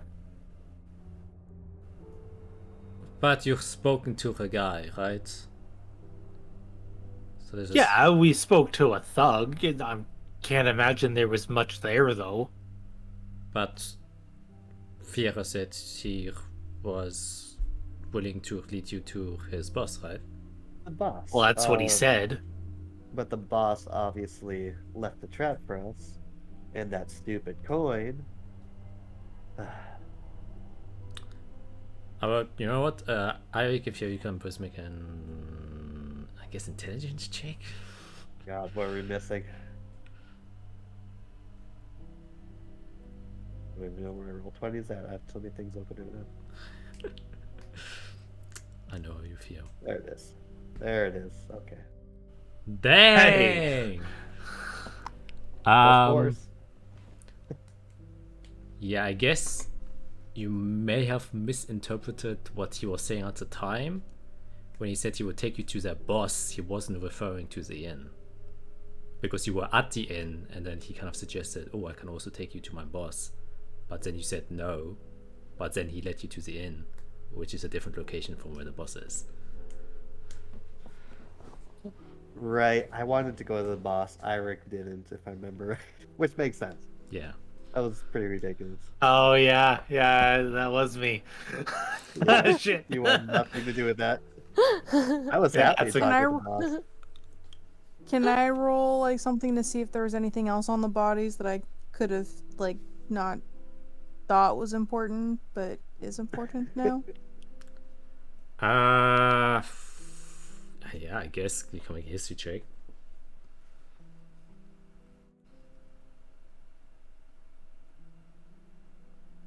Okay, I think it's rolling, but my computer's slow right now. Oh, yep, it's rolling. Thought the inn was where they were doing business. Well, it That's where was the kind job of. was. 22. Holy crap. Very smart group. Yeah, no, you're pretty sure you've seen everything that you seen. There wasn't anything real on them. They were, like I said, like really worn down thug who were just given a bit of clothing just to look a bit more intimidating, but they literally were just hooligans taken from the street. They weren't anything special. Bottom of the barrel. Yeah. Okay, let's go fly. We don't know. If we need to know, we can find out if our endeavors here fail. Right. Then before you go, could you maybe give me the description of this kill? Then I will try and find him. Oh, jeez. I think I can just make an hold on. illusion. Let me check. Hold on. What can this do? Yeah, I'll also use prestidigitation to make an illusion of him in my hand. Can prestidigitation make an illusion? I think minor illusion is all this kind of It can. things. You can make an illusionary image that can fit in your hand. Oh, Is literally what it says. okay. Yeah. You make a little tiny image inside of your hand of him, maybe like a 3D face that is floating around. Mm-hmm. Right, I will memorize That's it. cool. Good to That's know. super cool. Literally, like my notes say, thug in the warehouse, petty thief. Yep. That's we my thought solely of description him. of him. Okay, and just to make sure, he was one of the individuals who was inside of the warehouse at the time. Yeah, so feel free to arrest him, but honestly, he's lower than dirt, so. No, I think it's quite good that you haven't killed him, since he's probably our only lead to get anywhere for now, since I don't see any I other mean, things. him and the lady that used to work with Eirik, who is Zilana. also, yeah, her. Yeah, she is at She- large. Yeah. Yes, we have already sent a couple of people who are searching for her. Nothing has come up yet. We are working on that too. Alright, then I guess you can go off with your egos and I'll try and find this kill. Okay. And she steps out of the room and leaves.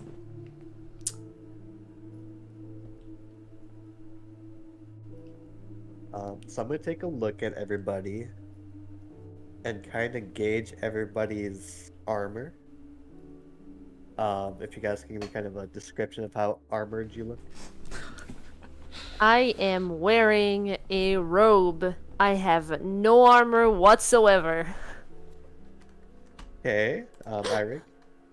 The basically the little shoulder jacket I'm wearing is effectively studded leather, but it doesn't really look like it. It's just thick leather.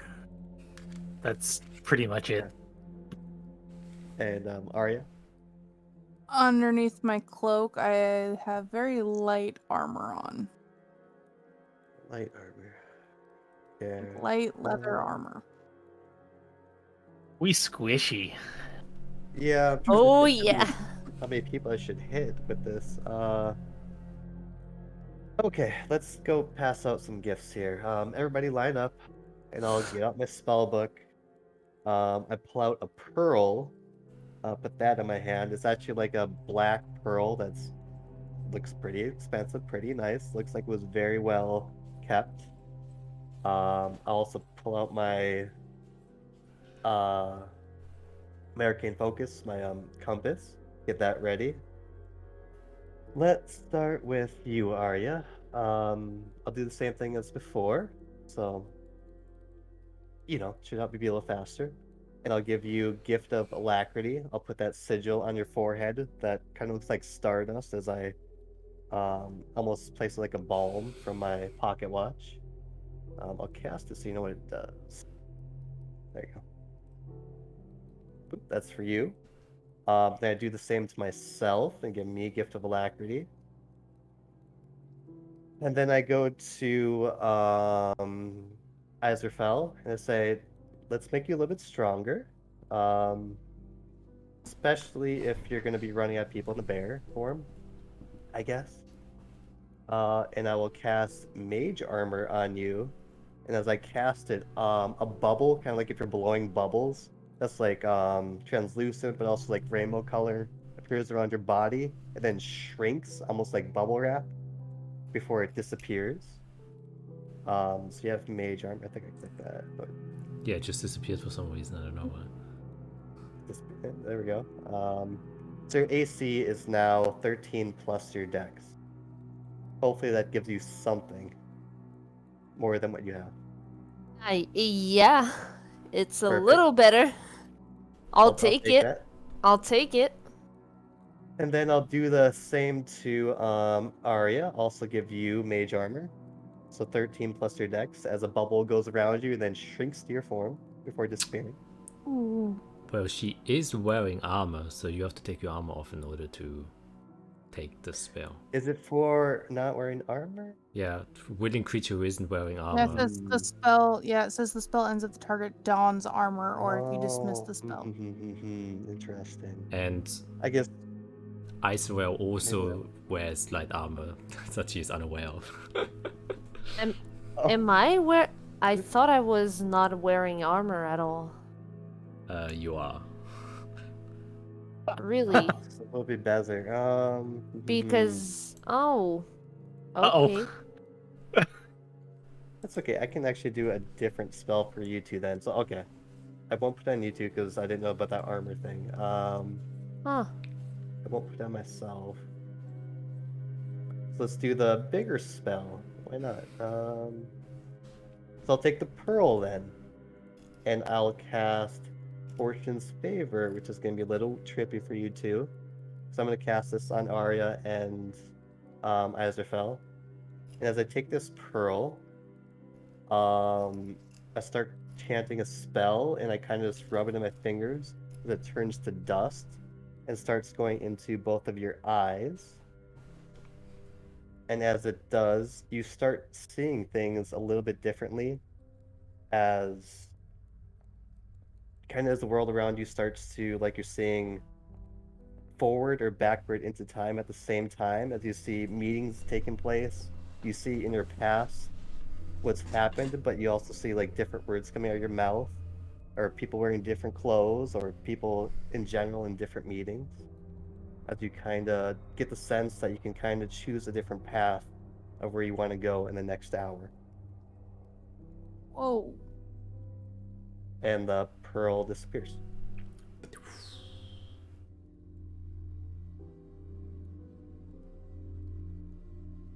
I think that will be it then. 2 gift of alacrities, and then the fortune's favor on you two.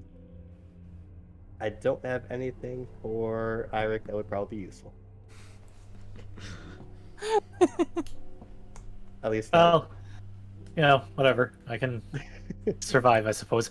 Although, if we are giving out gifts, I think I can probably help, to be honest with you. I'll pull out a little wad of white cloth, and I'm just gonna sort of tear it up into 4 different pieces, and I'm gonna hand everybody a piece. And as I hand everybody a piece, you're gonna hear me, just say a small little phrase that I haven't thought of yet. And I just said, and I'll tell all of you to just keep this in your pocket. And for that didn't roll. I just wanted to cast the thing. Everybody gets Yeah, it looks really weird. your hit point maximum and current hit points increased by 5 for 8 hours. Ooh, very nice. Oh my gosh, that So is... HP and maximum and current by 5. Yeah. You can adjust it on your D&D Beyond. Max HP override. There you are. 5? Nope. Oh, not 5. There we go. Add 5. There we go. Yeah, on the max HP modifier. Can add it there, so you don't have to juggle between the two. That's pretty nice for a group. Yeah. Woohoo! I'm in the 40s. Oh. Yeah. Okay, let's go before the spells wear out. And you joined outside. They're awaiting you already. 4 eagles. Once again. Seem to be different riders than last time.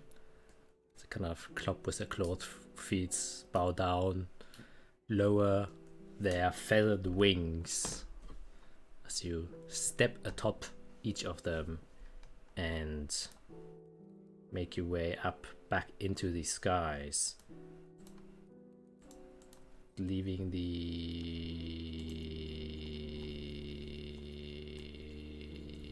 castle behind. That was a long pause. Okay, so you start soaring up into the sky, and I presume you grouped into Irik and Fiera as 2 sets, or 1 set of birds flying currently over, and then we have Isero and Avia, also 2 birds flying in pairs. And you have the mental thing, so you can communicate efficiently without having to worry that the wind, like obviously screaming wouldn't be very useful in the speed that they're currently flying. Yeah, what would you like to do as you currently 2 pairs of eagles soaring across the city slowly? Mentally, you're just hearing Irik go. "Ooh." Yeah, this will be interesting. I think we're doing the same spell, locate object. Yes, we are. So yeah, pop it. Make sure the driver the driver. Make sure Slowly steering wheel. Your Uber is here. make sure the Uber knows to make big circles around the city. Yeah, Uber flight is now in service. And somewhat low, but not, too attention grabbing low. Okay, I guess that's kind of up to you. He says, depends on how low you would like to go. We can go pretty low, 250 feet from the floor, 500 feet. 250. 250. All right.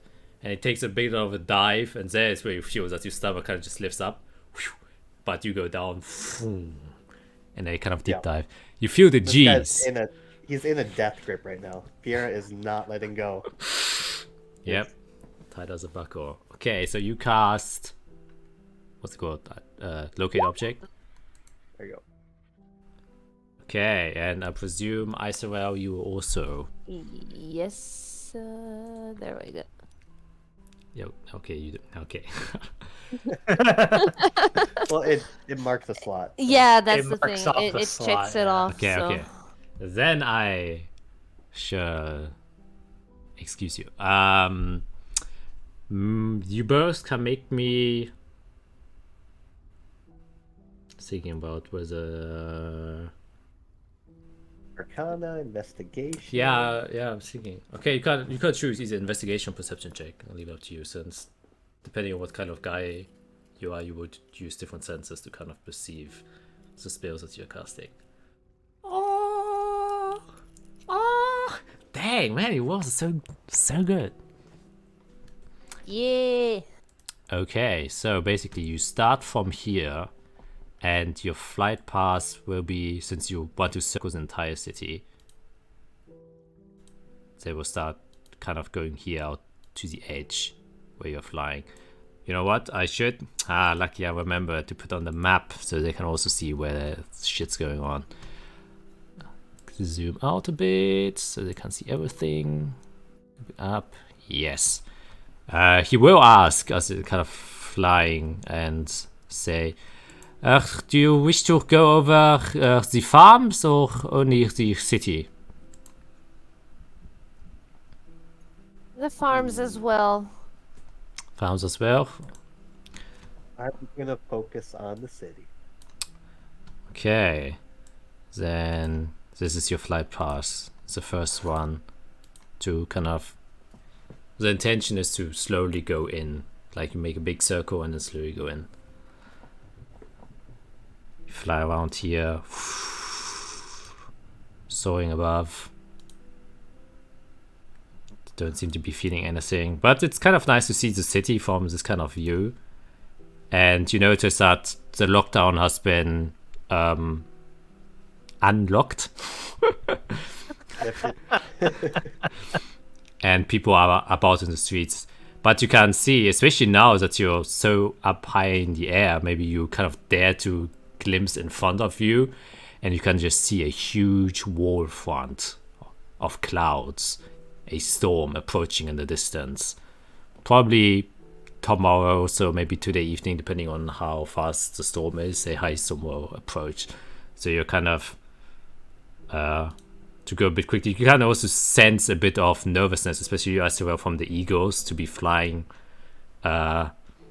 this close time-wise from approaching high storms. Usually they would have already secured themselves in their nests, but they're doing the rounds. And you're flying over here, not sensing very much. And it is when sorry. I want to say every single name except Fiera's name. Once you get around here, you get a quick glimpse before you pass by of your spell. Like a pull from the spell. Yeah, like a quick tug, or however you feel it at this point. Okay. My eyes are probably closed. I'm literally death latching this guy. I'm just gonna pat him and be like, "Here, turn around. Turn around. Okay. It was over here." You will then start kind of circling around and then kind of going around in this circle. And you can feel a definite tug coming from that vicinity that is just tugging you downwards.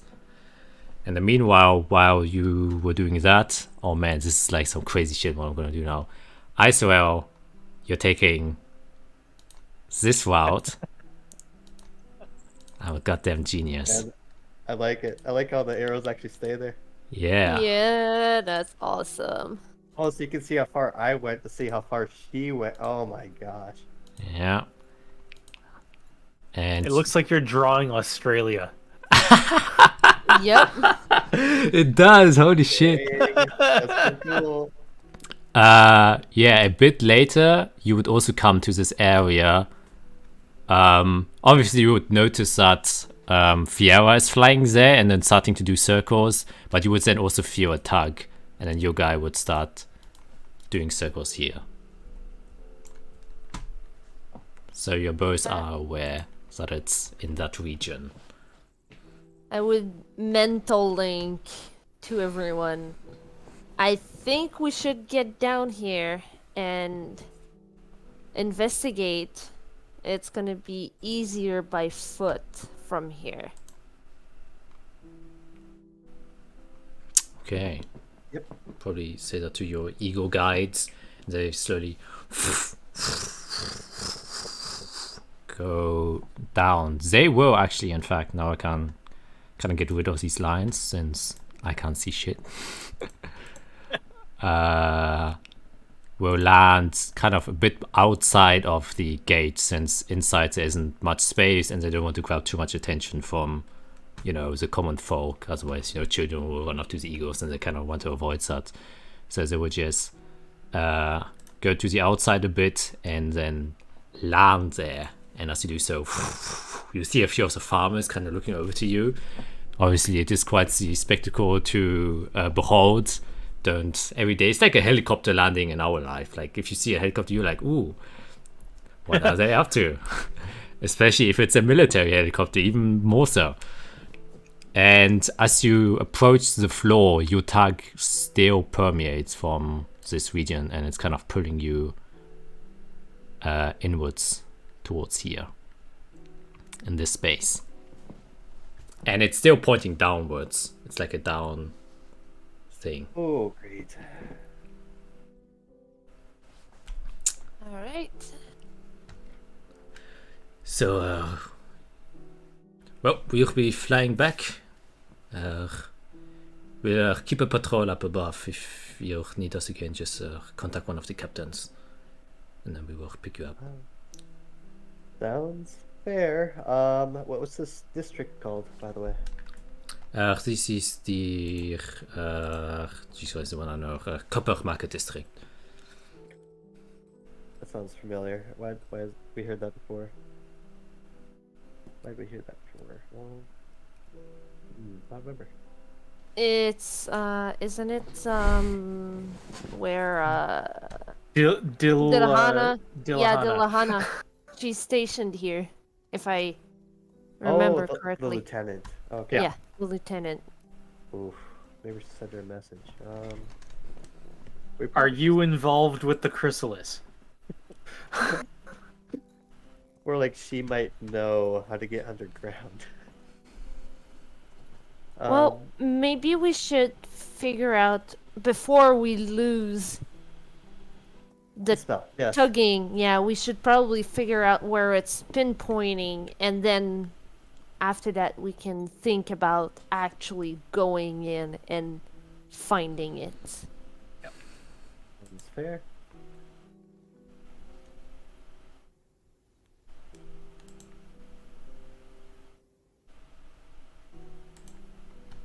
Oh, one, I guess. Yep. These sounds.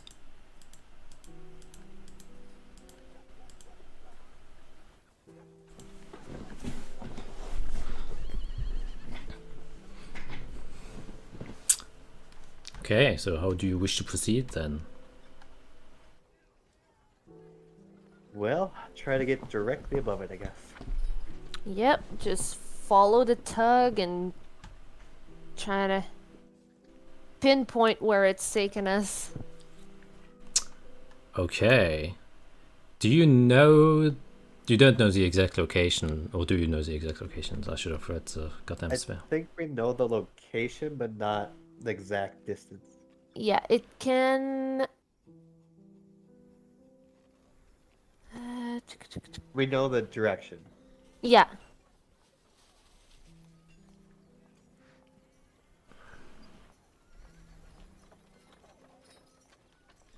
Okay. Yeah, you kind of start just following it, I guess. There's not much to it other than just following it. And you kind of go into the city, past the gates.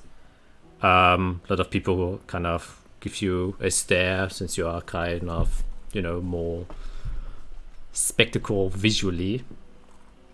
And you kind of follow the main road for a bit.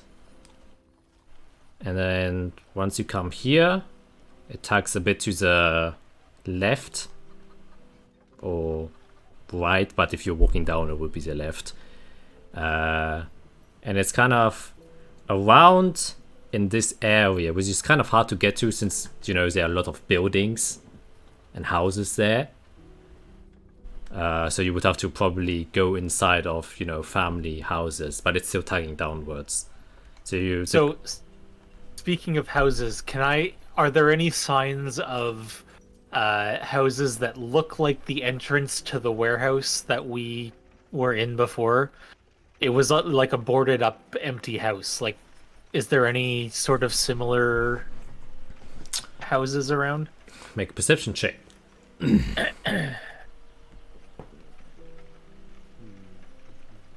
Ooh, dang! Okay, before we go to that, anyone else doing anything? Oof, that'd be perception.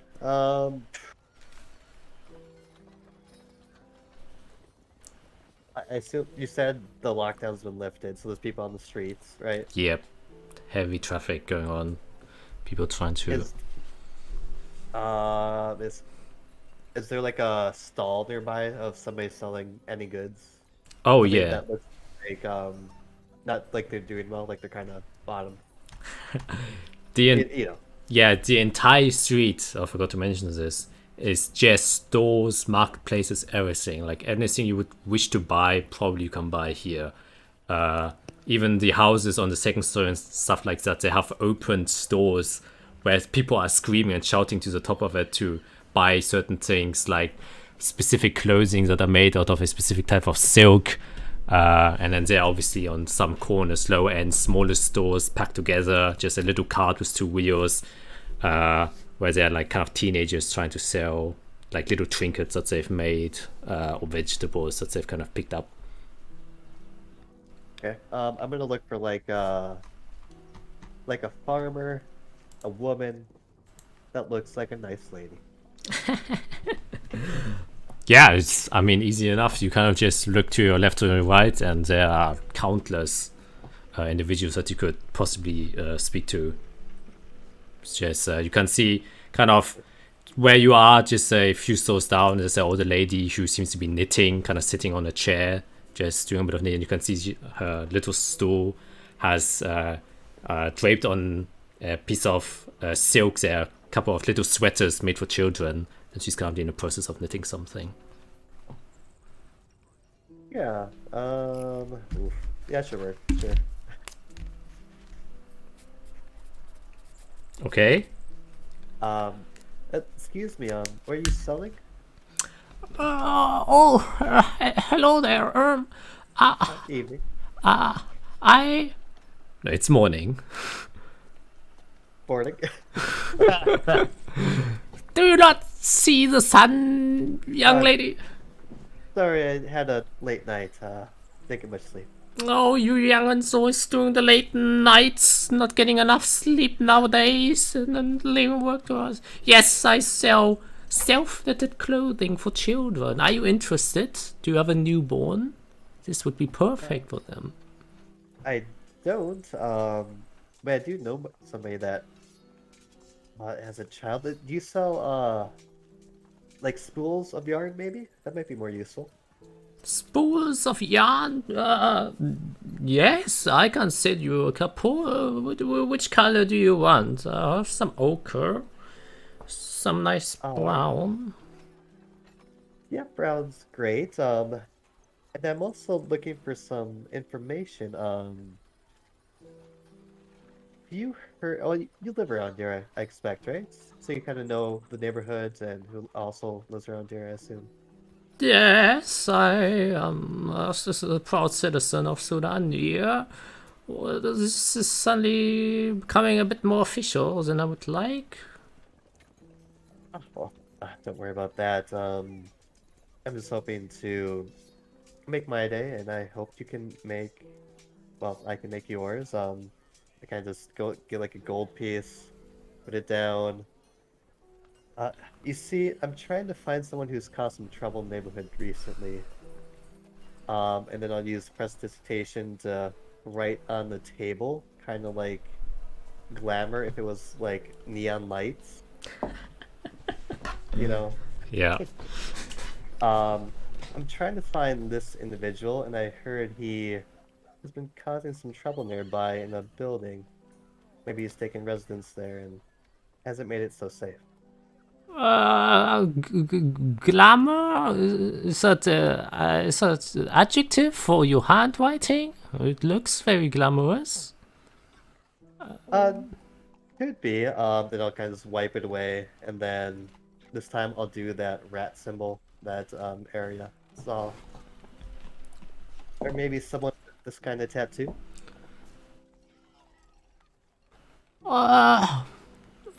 Unfortunately, no, not really. I haven't seen anyone with that kind of tattoo. My eyesight has gotten really bad in the last couple of decades. It's hard for me to see. Oh, no worries. I'll just push the gold coin toward her. Well, maybe you can get some medicine to help with that. Have a good day. Thank you very much. You yarn ball? Do you want your yarn ball? I will take the yarn. Okay. Put it in the... You have one yarn ball, and I must say it's 50 feet of brown yarn that you have. You're the finder of all evil deeds. And as you're kind of doing that, Eirik, you're kind of, keeping your eye out on any of the houses. most houses seem to be obviously occupied. This is a very dense space, and it's probably like, you know, the center city where most of the market spaces are, so it's probably extremely difficult to get real estate here. But as you're kind of looking through the crowd, trying to suss out maybe between the buildings and one of the alleyways there are people, you catch a guy who seems to be wearing something extremely similar to what the guys were wearing inside of the warehouse. And then you kind of double check, and you do see that as he kind of pulls up the sleeves, because it's quite a warm day, you see he's got one of the tattoos on his wrist. With that natural 20, you see him going, kind of looks around, and then just heads into the other way. All right, mentally, immediately, go, hey, guys, over there. Yep, coming. I'll just get everyone's attention and focus on wherever whatever alley he's walking into, and I think it's this way. Okay, yeah. He seems to be going a bit away from where you feel the tug. Seems to be going more down here, and then he kind of goes inside between the buildings that are located there. Okay, then if you just follow him, just normally?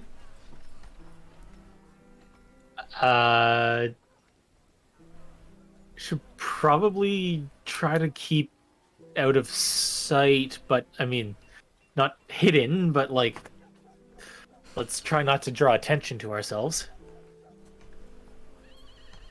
I look at my like really nice black dress. Yeah, And my, well, like red fiery hair. I mean, Yep. don't go running around going like, hey, look at me. I mean, it can still be just a normal, you know. You're muted, Felicia. I don't think she's happy about that. Oh no. No. Uh-oh. Wait, we still can't hear you. Oh no. Nope. No.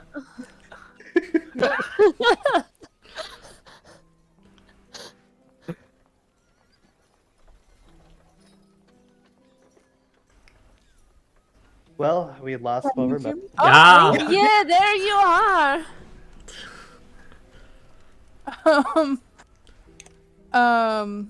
Oh snap, what was I gonna say? Oh, I'm really sneaky and I can, communicate with you guys. I can follow him, and if what I can report back to what I see.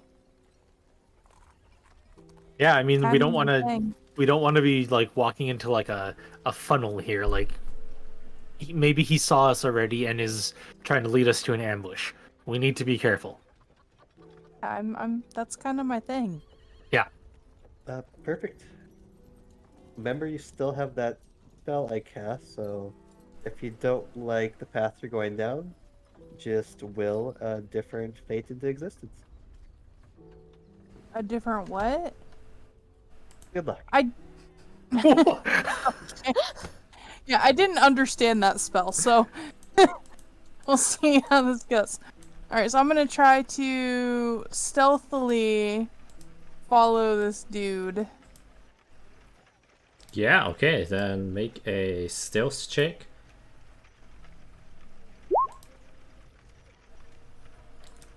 Very nice.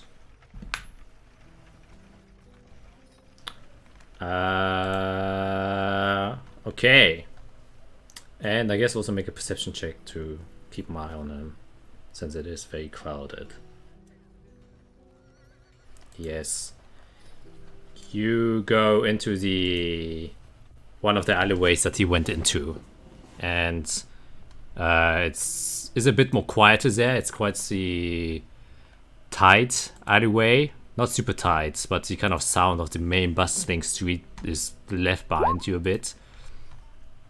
And you can see him kind of, go down one of the alleyways, turns to the right, and then takes a few turns here and there, And then into a kind of remote, kind of closed off space, you can see there are 2 other guys as you kind of catch up with him, but he doesn't seem to have noticed you. At one point, he does look back. Kind of say, and as he kind of does so, he just kind of scrambles around, looks around. You can see him. He starts scratching his forearms a little bit, and then kind of snots onto the stone floor. Oh, it must have been nothing. Oh, Jesus Christ. You shouldn't be drinking out of blood. And then he starts approaching 2 other individuals who are kind of, slumped up. One of them is kind of sitting down onto the ground, his head kind of tilted down. You can see a bottle of booze next to him. And the other one is, just kind of hunkered up, arms crossed, head also tilted down. He's kind of wearing a hood over his head. And as he kind of sees the other guy who's approaching, and now that you're following him for a while, you see he's extremely sluggish in his walk. He's probably, either dazed or drunken, something like that. Like I said, he's kind of similarly dressed like the thugs you encountered in the warehouse, where he seems to be adorning some sort of armor, but really cheap things, and is covered by tattered cloths and clothes. He has extremely shaggy face, like a 3 o'clock beard, hair that has been grayed mostly, extremely cracked and dried skin from probably being in the sun too much. And he kind of steps up to the one who's just leaned against it and says, alright, checked it out, doesn't seem like there's anything new there. Can I get my fill now? And the one who's kind of leaned against it says, yeah, I guess so. It's bad news if this keeps turning up like this, alright? It's like, yeah, no, you can't be victorious every time. Is there still some booze left? You sell some of the blue? Yeah, the boss has just received a fresh new supply. Just go in. Alright, and you can see there, like between 2 doors, and he just kind of goes to one of the doors and then steps down. Seems like it's a staircase that leads downwards that he goes through, and then the door closes behind him. And the other 2 are just kind of there, also seemingly either drunk, dazed, half conscious, just kind of standing there. Whether or not they're as guards there or they just want some fresh air is kind of hard to guess, since they aren't really keeping that good of an eye out.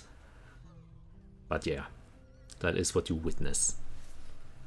And that is where we're going to end today's session.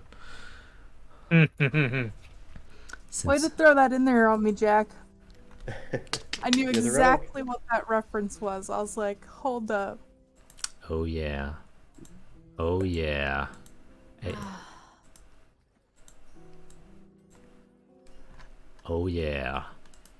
Thank you to the rolling gods who are allowing us to actually Do accomplish something. Progress. Like, also- well, we can't figure it out. Let's just roll well. So that's why I was like, let me do this, guys, because those stealth and perception are the 2 skills I took my expertise in. Yeah. Pretty good. That's pretty good. kinda my thing.